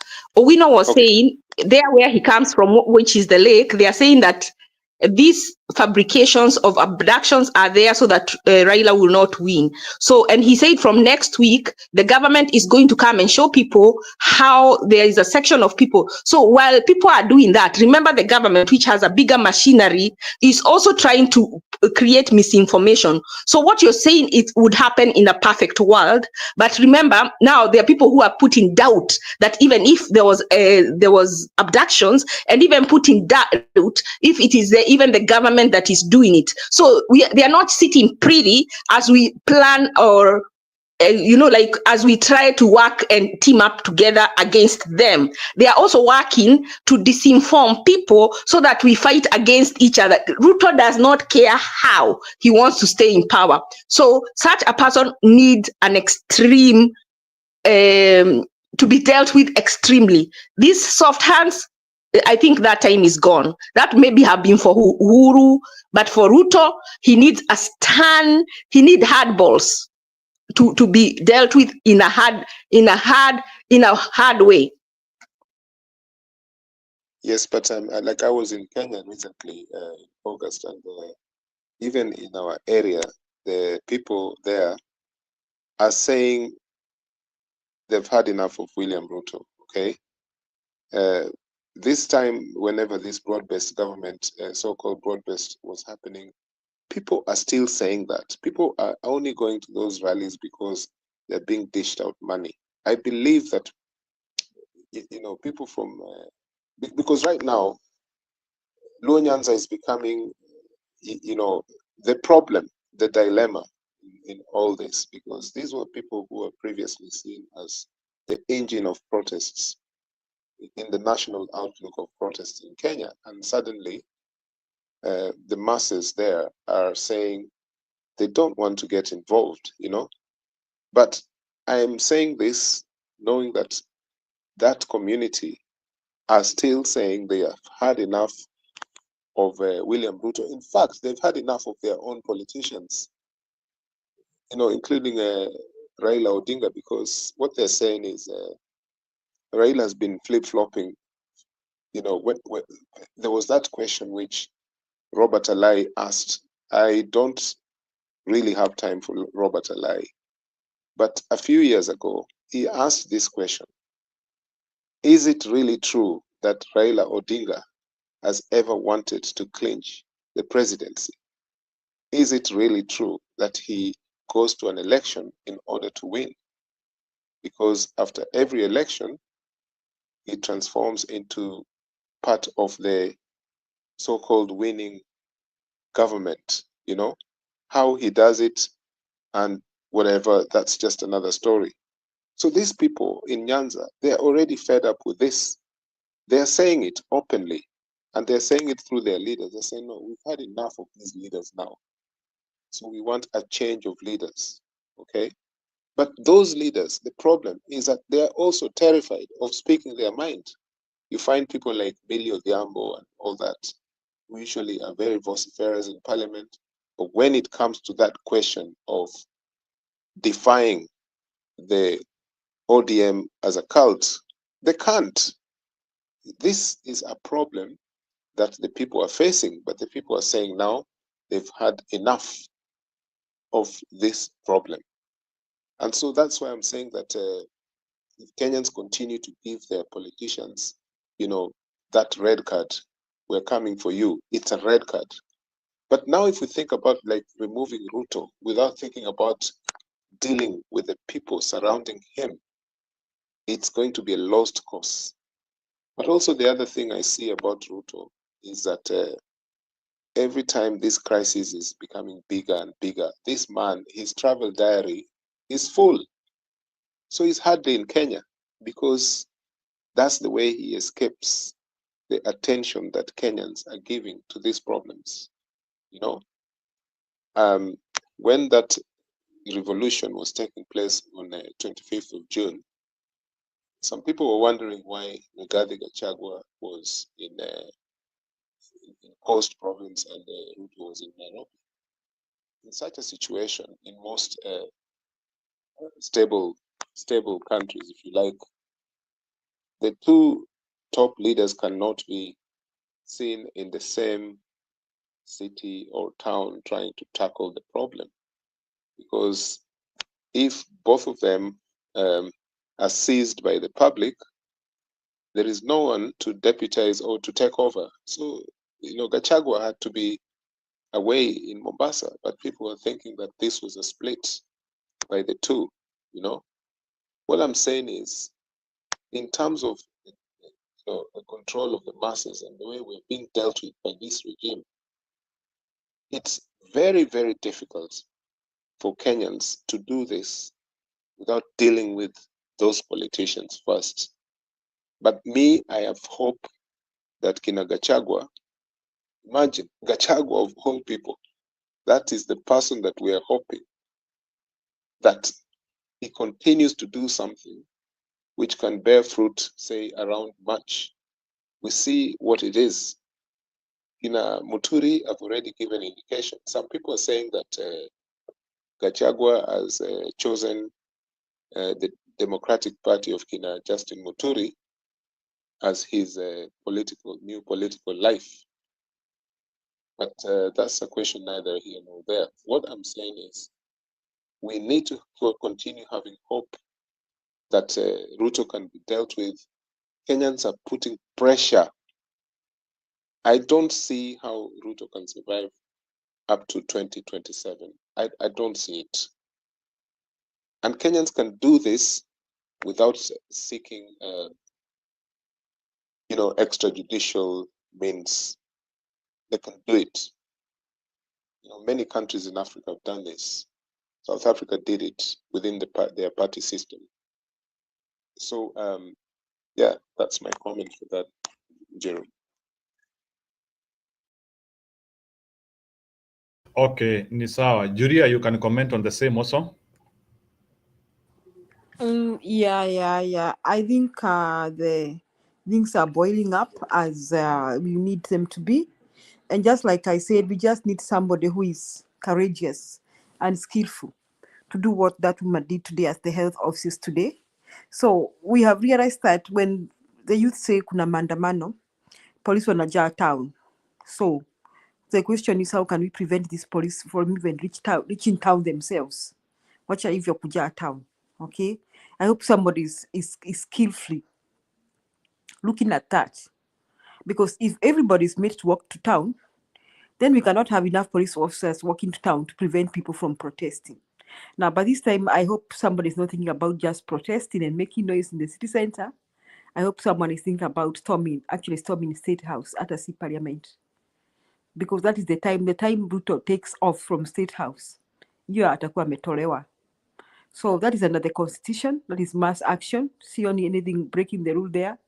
The other thing I like Ellie saying, I love what Gachagua is doing, and I think he should step up now. And hizo story ati nasikia ati Ruto anajipanga kwenda Mount Kenya, inatakana avamiwe kabisa. Aende Mount Kenya na azuiliwe hata kuongea hiyo Mount Kenya, aende and it becomes a really showdown, and people be told mlipwe at your own risk kwenda kwa hiyo mkutano ya Ruto, so that he really gets to taste with what Mount Kenya is feeling. And like I want to say, Mount Kenya can save Kenya, because Muranga, Nyeri, Kiambu, they are very close to Nairobi city, so they cannot fill up the city and decide akuendeki sasa mpaka this guy goes home. After all, they are the ones who are always saying that you are destroying our businesses. This time, they need to protect their businesses for the long term by getting rid of this exploiter and thief, na mnyanyasi. So I like the way Gachagua is playing. I don't think Gachagua is playing cool. Gachagua is playing dirty. He knows the game, but I hope he hikes it up. That's the way to go.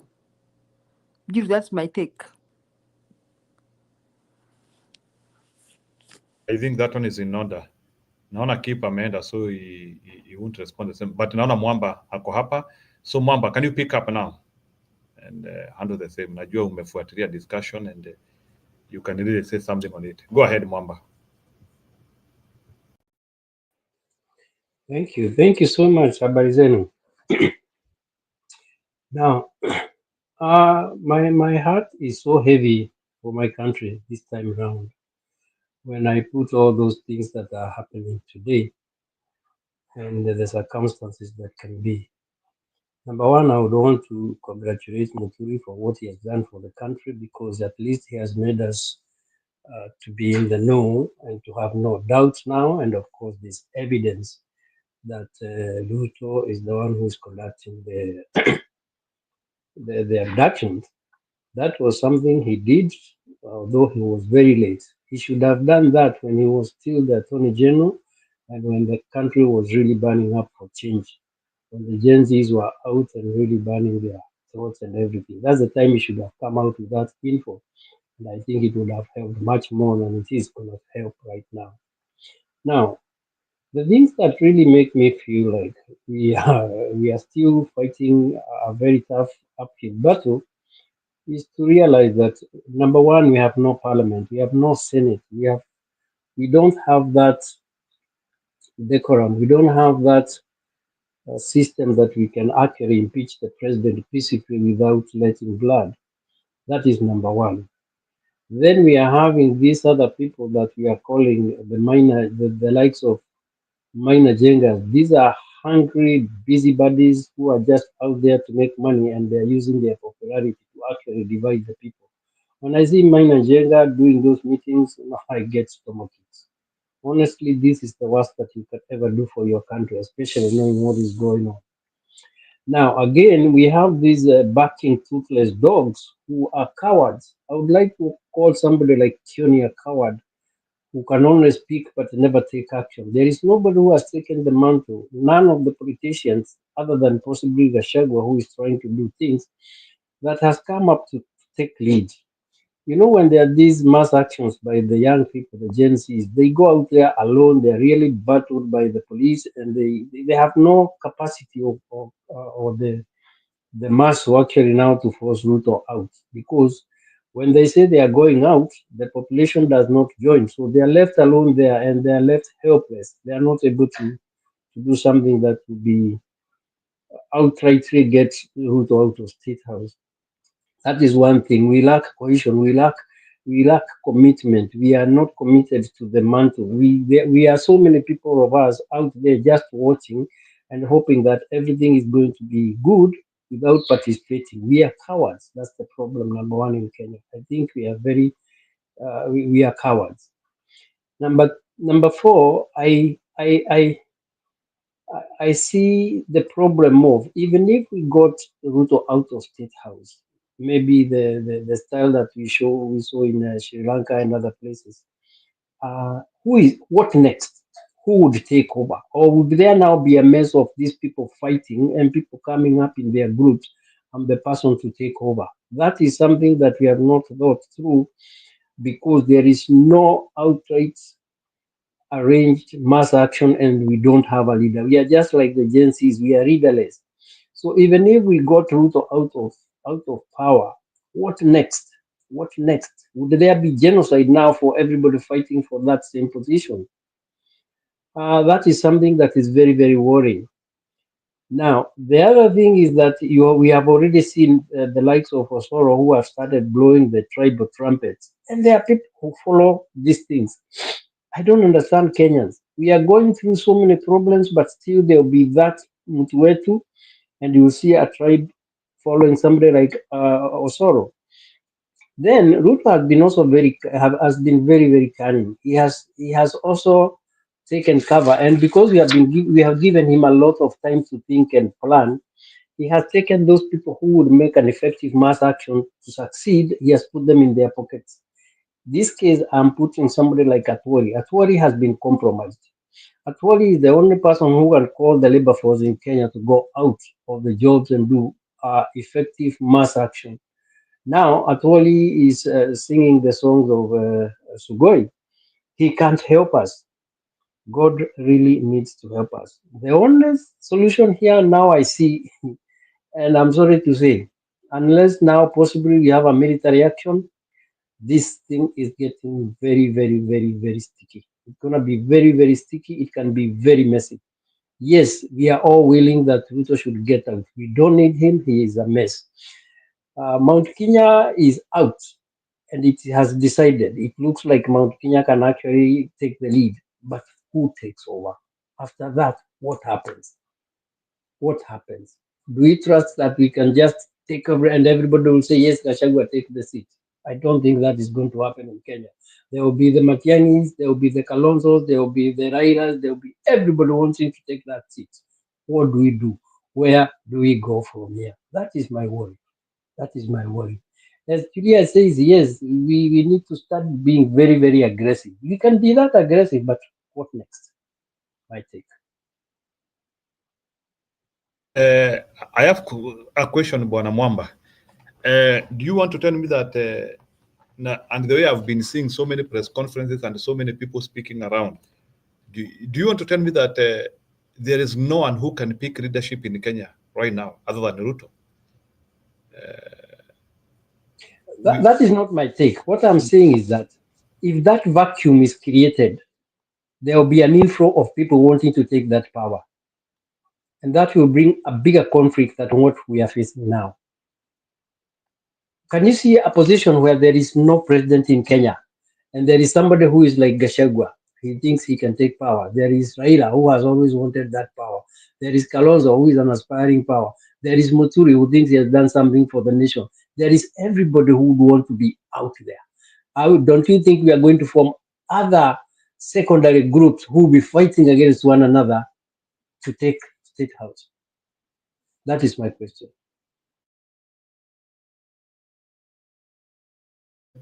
Julia, and actually you can answer that question. I think. Yes. I think the Kenyan situation. First, the politicians have no direct link towards, like let's say today people stormed in State House, or let's say the day the Gen Z stormed, they would have stormed. What could have happened? Let us try and think through a real situation, like what happened to Sri Lanka.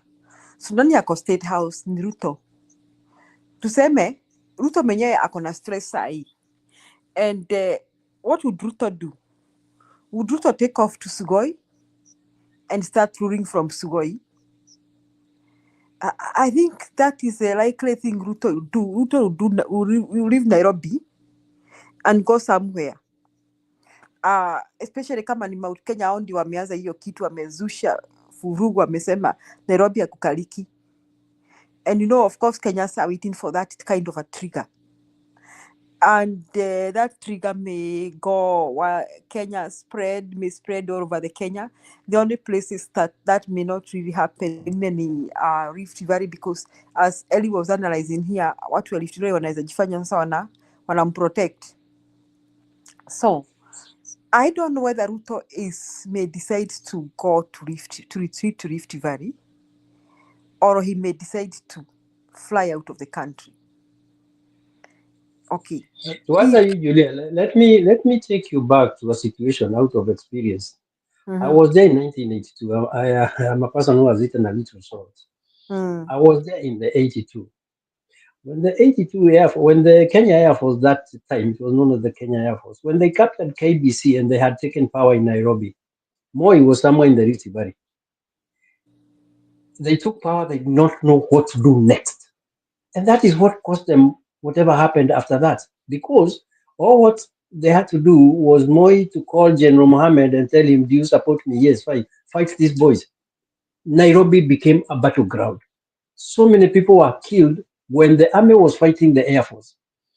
And people did not know where to belong. We had celebrated. We really had sung that we have removed Moi from power that morning, that Sunday morning, my friend. But what followed that week is something you don't want to see. I have never seen death in that capacity. I was a newly employed person in Nairobi, and I tell you what we went through in 1982, you don't want to see a fraction of that. And that is what now I'm looking at. That is what I'm gazing. That is what I'm imagining when there is that vacuum. You have taken power, but you have no immediate somebody to take it. I don't think Mwamba, I don't think anybody will have taken power. I think if there is people storm Nairobi and storm State House, that will be what we call instability. Kwa sababu bado Ruto hajasema ameenda. Unaona, na si saa hizo, at that moment, it is not the army that will have stormed Nairobi. Now, what I want to agree with you, the instability may be a recipe for the army to decide kwamba it is our time now. That is what is likely to happen, whether we like it or not. The instability is building up and is building up. And that will be the recipe of the army deciding, this is too much. But then don't forget, ni watu wagani pia wanasikia wajatosheka. Hey, Kiswahili ngumu. We also have the police. Eh? Well, it's everybody. There's nobody who is satisfied in Kenya. The problem that has been there right now is just the way people are also hungry for money. And that is why Ruto is still in power. It's money. I'm telling you, Ruto is in State House because of money today. There's nothing else that is Sasa hiyo instability ndio itafanya sasa hata nakwambia that something will happen. I'm telling you, it is not the politicians who will come and say I'm the one in charge. It is neither Kalonzo nor Rigathi. Those ones watakuwa mbali, neither akina Mother, Mama Tiang'i and the others. Not even the youth who will have stormed State House or whoever will have stormed wherever. That instability right now, I am very sure hata akina General Muhariri anaitwa Mureu. Mureu anaitwa Mureu what? He's called Mureu. This General Mureu Kahariri. Wote wanagojea kitu kama hicho tu kidogo. I'm telling you.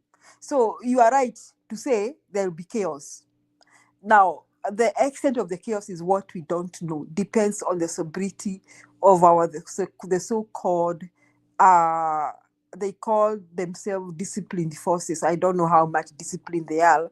And the risk here is that I don't think General Mureu Kahariri and his team may want to shed blood. Lakini Ruto akona wale that is what we thought in 1982, but you don't want to see that. I'm just the army out of the barracks is something very uncontrollable. Let me tell you. So before things come to order, let me finish what I'm trying to say. Let me finish what I'm trying to say.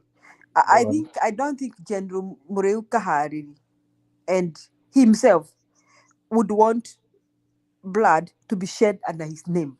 Okay? So maybe him and a few military officers who may think, let us hold this country together, may try. Lakini kuna wale makarejini Ruto amepanda sai. Kwamba kuna jamaa mwenye ako the head of Defense Forces Training College, sijui Kiganjo ama wapi, huyu ni mkarejini mwenye ako sijui after Kahariri. I think the next person after Kahariri Mureu is a Kalenjin. Kuna wale majamba Ruto amejaribu sana kupanda. Au ndio wataumwa. Wataona hapana, hata unasikia Sudi akisema atupeani hii kitu, kupeana tu vile mnasikia. Unaona, they will try. But I don't know what happens to Kenya, but I can tell you I am not praying that Ruto stays. You know why? Wacha nikwambie. People die of cancer because daktari aliwaambia atakata nini? Kidole, si ndio? And eventually they do what? They die. Okay? We won't see, I don't take that route. I won't agree. I won't sit and start analyzing what will happen, because many countries like Uganda have been miserable for the rest of their lives as they start thinking what will happen. Ruto just has to go one way or the other. Let even Burkina Faso and the others must have all that. Akina Traore, lazima hata walikaa wakajiuliza what next, even akina Sri Lanka, kila mtu alijiulizanga huyu mtu akienda kutafanyikaje. People did that, but inafikanga mahali unasema, you know what Joho like saying, kama ni mbaya ni mbaya. Anyhow, lives are being lost, and if the more Ruto stays, the more lives are being lost. You see, I felt very, very bad when I heard Muturi saying that Ruto called somebody to release his son. Yani Ruto is calling people abduct, kill, release. Can you believe one small human thing with the same balls that other men have? I don't know whether he's bigger than the others.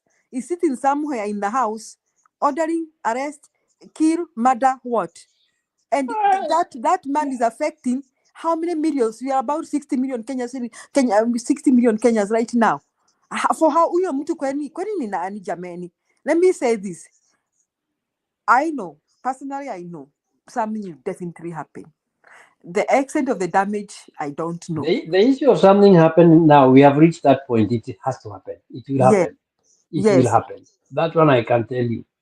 But we need to think, what next?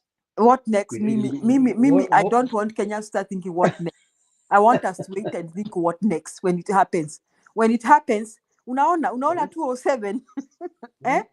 Muturi was a tipping point. It's going to happen. Yes. It is going to happen. That one, there's no doubt about it. Now it's going to happen. Because we can no longer just sit and do. Imagine. And as you're assuming, I hope they are planning something else as to how it will happen, because it just doesn't need to. I don't think they are planning the end game. I think they are planning the process, because Mimi, I think watu kama Gachagua ndio hata they used to say Gachagua anafanya. I don't think those days Gachagua used to fanya what they were accusing him for. They even accused him for Gen Z protest. I disagree with them. I don't think he was involved in any way. Lakini saizi wakisema he's involved, I will agree with them. It's because I agree with them that Gachagua must be calling people, it is your time now to resign. Next. Next. Iyo siwezi mtoa. And that is a good thing that we want him to do. And we want him to make Mount Kenya exceedingly hostile for Ruto and anybody who talks about Ruto. And then we want him to continue pushing. I also like the game that the social media is playing and the youth. You know, I never thought that social media could really psychologically torment somebody. Lakini hata mimi nikajiweka kwa mikono ya Ruto nikafikiria, kama mimi naamka kila saa napata mwili yangu kwa jeneza. Hey, hata kama niko na kichwa ngumu aje. That is he goes on to say that ni mtaniweka kwa jeneza ya online na mimi nitaweka kwa ile ya kweli. You know that is so painful for a leader to have said that. That is what is being said. He said, yes. That is what he said in and then he says, he said he was so mad. He said that ati munaweka viongozi kwa jeneza, mtaweka hata wazazi wenyu kwa jeneza, baadaye mtaanza kuua. He meant I will start killing you. I'm telling you, that is what he meant. That I will start killing you. But that thing is tormenting him so much. It's tormenting him mpaka hakai kwa nchi. The guy is tormented. I'm sure he doesn't sleep. The guy is tormented. You know, Kanini is tormented because he's a criminal. Otherwise, ingelikuwa ni wewe mwamba, I think ingefika mahali useme, watu wataongea wachoke. Yeah. If you're not committing any crime, you may reach a state and say, see, like even, I think he's telling us, ile matusi Trump wanapewa, Now he's still surviving somehow because I think sometimes unaonanga ni exaggeration, anaona kama ignore, si ndio? Lakini sasa unaona this guy is tormented. So the fight on the social media is it has been very effective. That battle has been very effective, and I applaud the youth because anyway, Arianza, he started killing them, abducting them. So that is the only way they could have gone back. So Gachagua is doing a good thing. So the Gachagua should succeed tearing that government apart. But he should also up his game now. He's going slow. This time he should now start going better. He should up his game at least now. It's not time to give Ruto to start thinking of alternative means of doing things. He should even go ahead and taunt Kindiki to resign. Unaona story kama hizo. Now not that anybody else. Kindiki taunt, yani every day ikue tu kuna mtu anaendewa. Unaona Kishungu amenyamaza kwa kidogo. Nimesikia Kishungu ametolewa kwa WhatsApp group. I heard that. Hata nasikia hata yeye amekula coffee.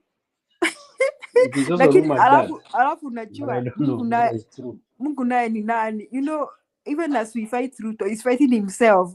Unajua, I think the story is real. Siku ya mwisho ya inaitwa nugu ikifika, mitero inateleza. Because seriously, they even slapped Kindiki. As they were messing in Mount Kenya region, they even slapped Kindiki. So I guess things are getting hot. Things will get bad. And I think Kenya will be an example of what happens when somebody decides to be a dictator and be merciless in a country. Things never get better, whatever the case. However much people want to stability and peace, there cannot be stability and peace when the president of the country is the one murdering, abducting and murdering the children of that country. Hiyo kitu ya Muturi ni unajua, we have been hearing all this. I heard Mother Karua said there is a killer squad that is not meets in State House na siji wako na mkutano Karen. You heard Mother Karua, ulimsikia Mother Karua isema hizo story. Sasa when Mother Karua was saying that, unajua tulikuwa tunasikia tu kama ni fununu. Only for Muturi said that yeye alisikia president akipiga simu mtoto wake aachiliwe.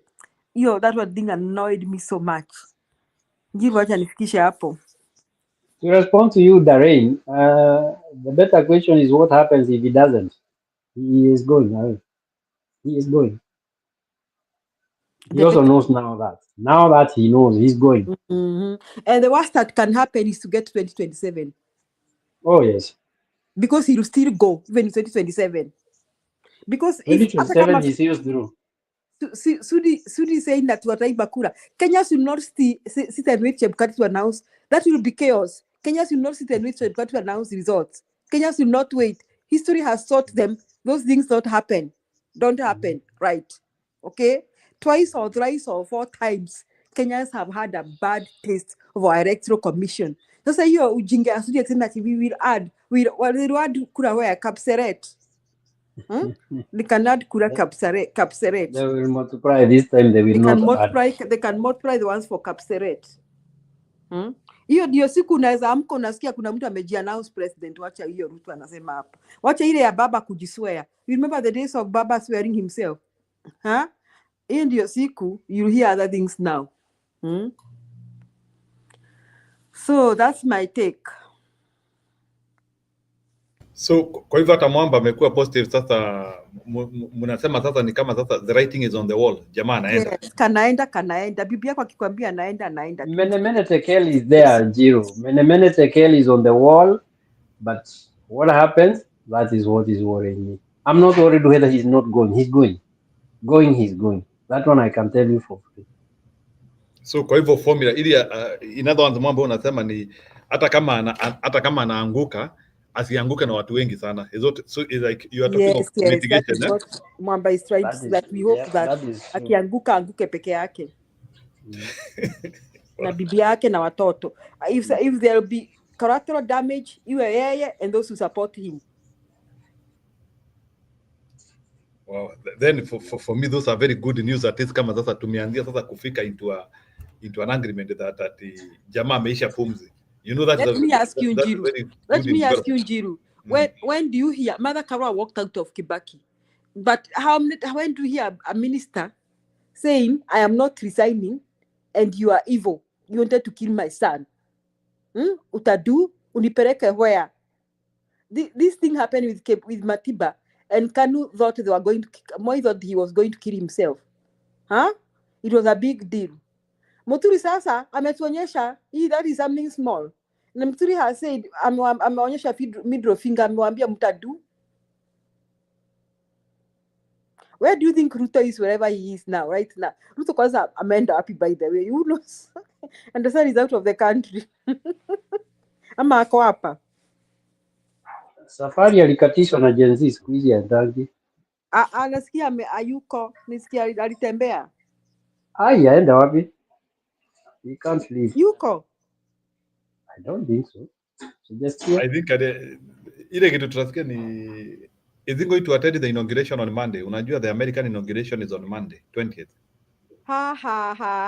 Kweli hakuji, by the way, tumgoje. Inauguration iko wapi? Nani twende tukaprotest huko. Iko DC, it is in DC. Iko DC.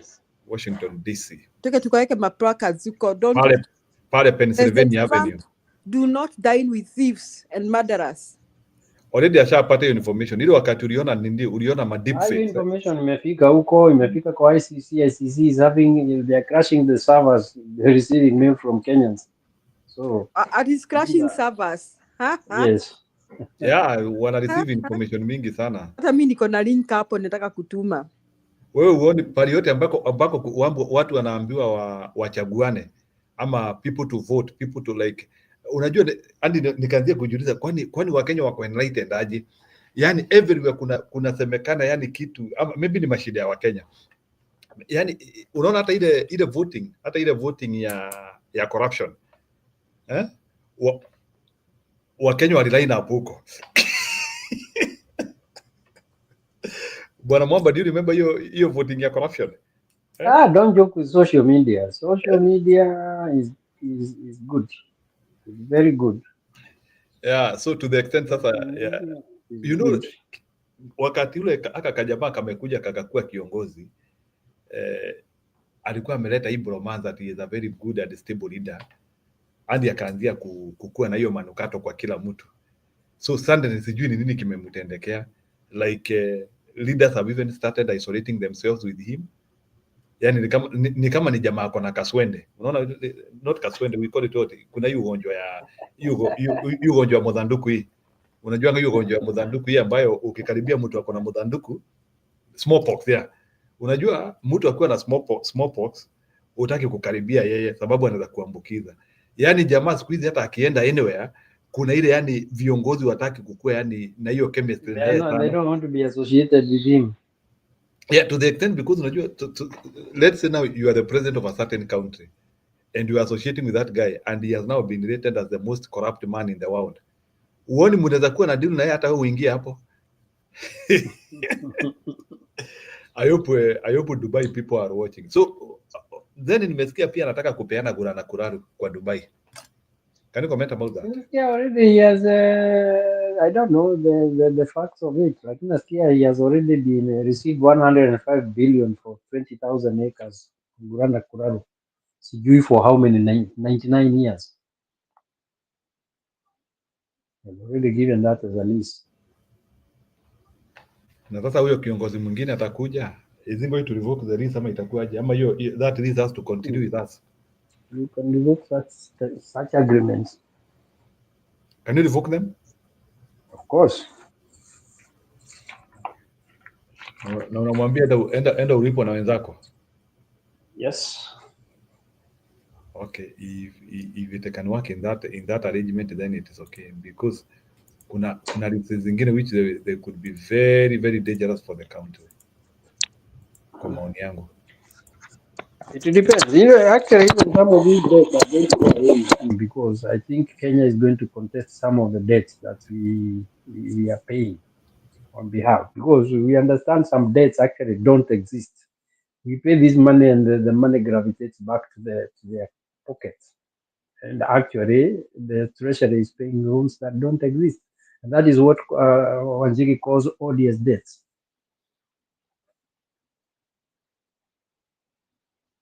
So the money is drawn from the exchequer in terms to pay a loan, but the money goes to accounts abroad for these people because the loans don't exist anyway.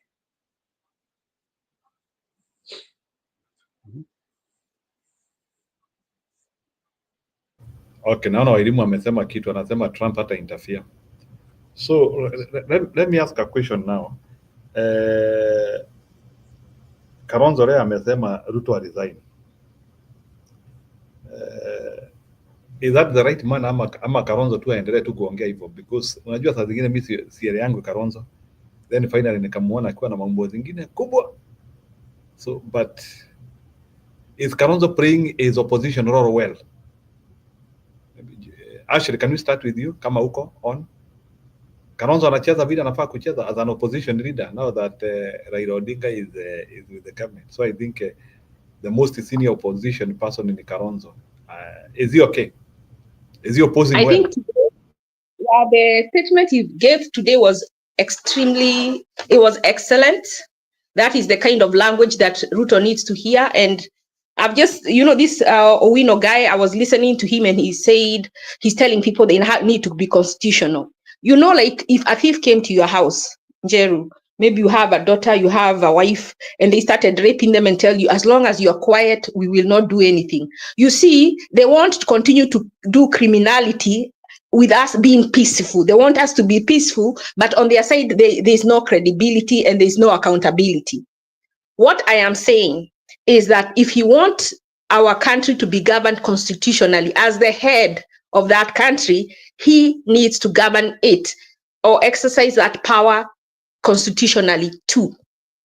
If he does not govern it constitutionally, he needs to know that we will follow him wherever he leads. If he leads it to unconstitutional means, we will go with him there. Now, the good thing is this.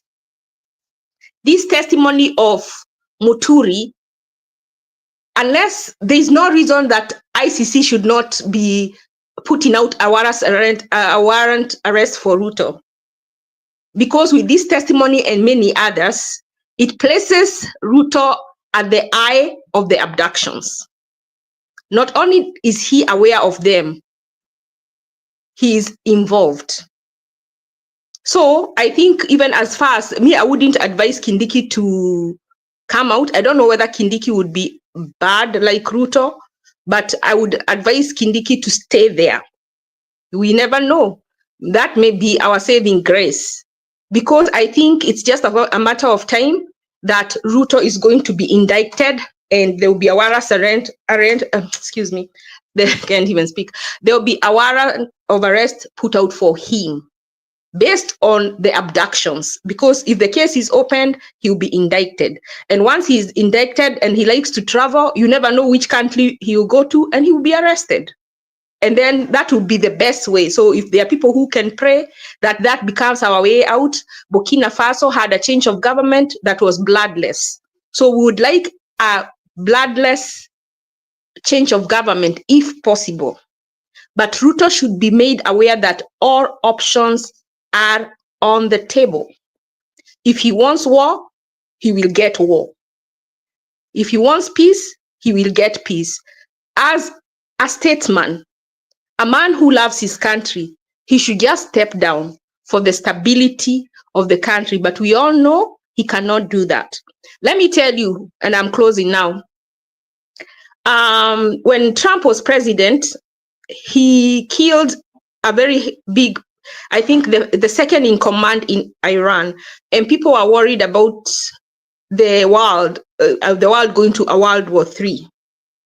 And it was going to happen because Iran was promising to retaliate. But he told them all options are off the table. All those holy places that, you can't bomb, even if you're in war, you can't bomb holy places. That will be a crime against, like a war crime. Trump said, I am not following any law. If we go to war, we are going to war, and I will bomb them, and they'll be the first ones I'll start. And I'm telling you, that saved the war. What I'm saying is, you have to make someone pause and think. What they are doing, is it necessary? Is it, because if you say, oh, we have to abide by, so he knows he can get away with it.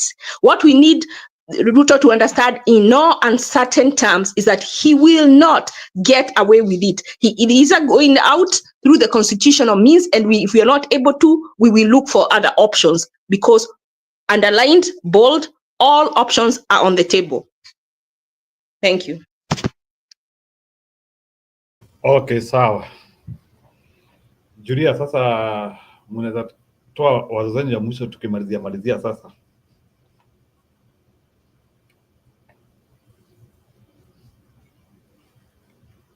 Tunaweza kutana tena. Is Julia there? Anyway, what I would want to say is that yes, Kindiki is there as the vice president, and in case the president is there constitutionally, is the one who is supposed to take. But this guy is so weak. He's so weak from his mouth all the way. He doesn't look like I can be able to take charge of a situation like that. I don't know. He does not convince me as a person who would be able to take charge in a situation where it would be that messy, because that position needs a very strong person. If we had a strong person there, then we would go out for it like crazy without worrying the repercussions. But Kindiki, can he take control? I don't know. Doesn't look like. He's a very yes man, please. And that is usually, I think, one of the qualifications of choosing a deputy. And also the mistake Ruto made of taking Gachagua as a deputy. I think he mistook him. This guy is a dirty player.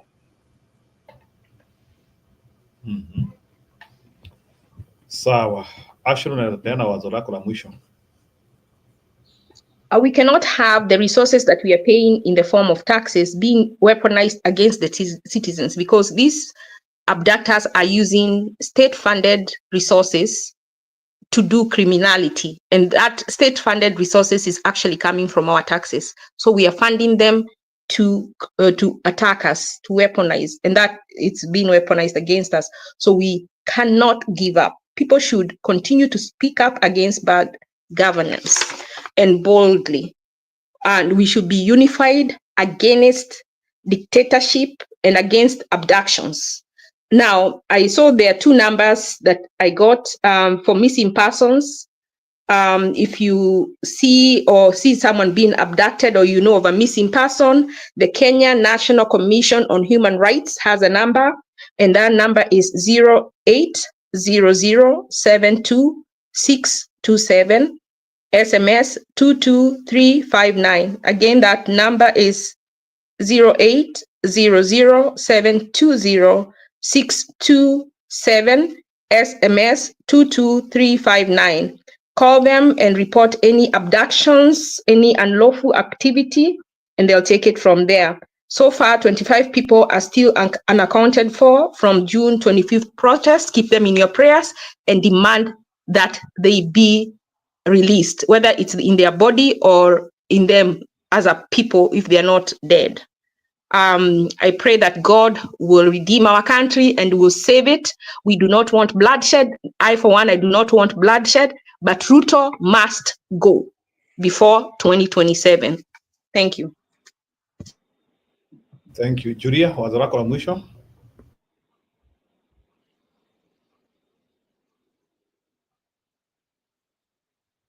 I think Julia ni kama yuko hapo. So naona Yosefu anasema maneno ya hiyo eka 200, eka 1,200 hizo ziko Garana Kurani. 200,000 acres. Oh my goodness. Yeah, 200,000 acres. Hiyo ni kama town, That's a whole country, my friend. That is bigger than Malaysia's. That is land that can feed Kenya if it is properly farmed.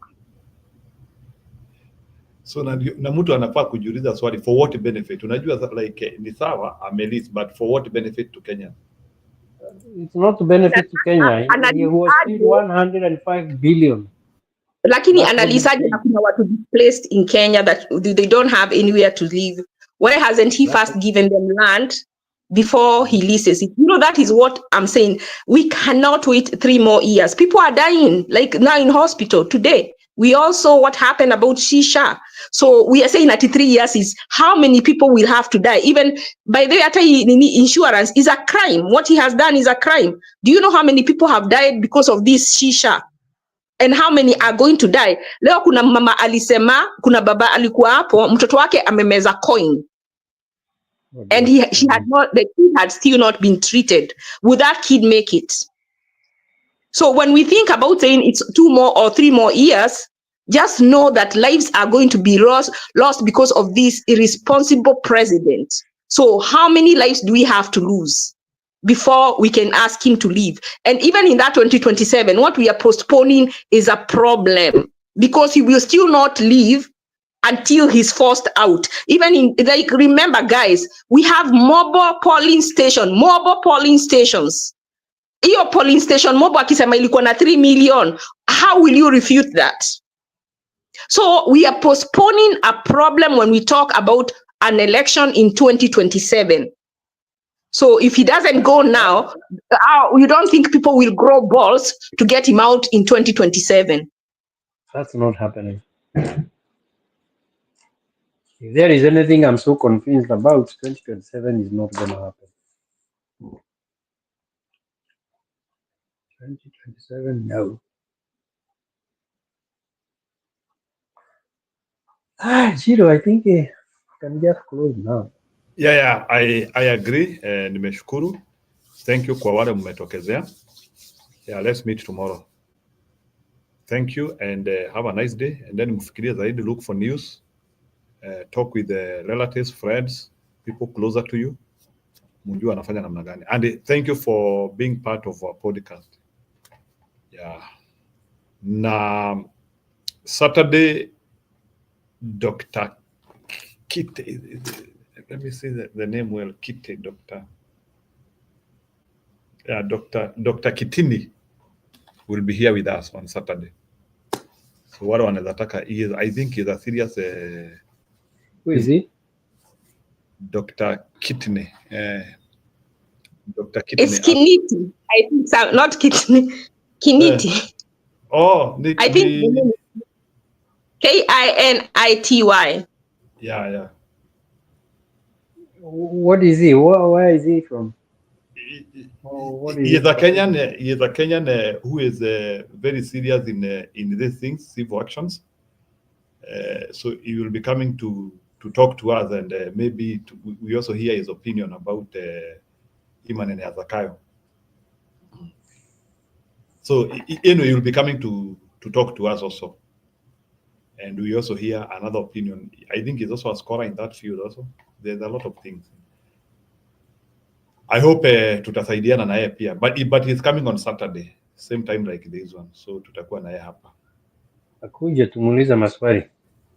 Yeah, atakuja. So he will be in for 1 hour, alafu hiyo 1 hour ingine tunaweza muuliza maswali. Yeah, thank you very much until we meet tomorrow. Sawa. Thank you. Good night. Good night to you. Good night to everyone.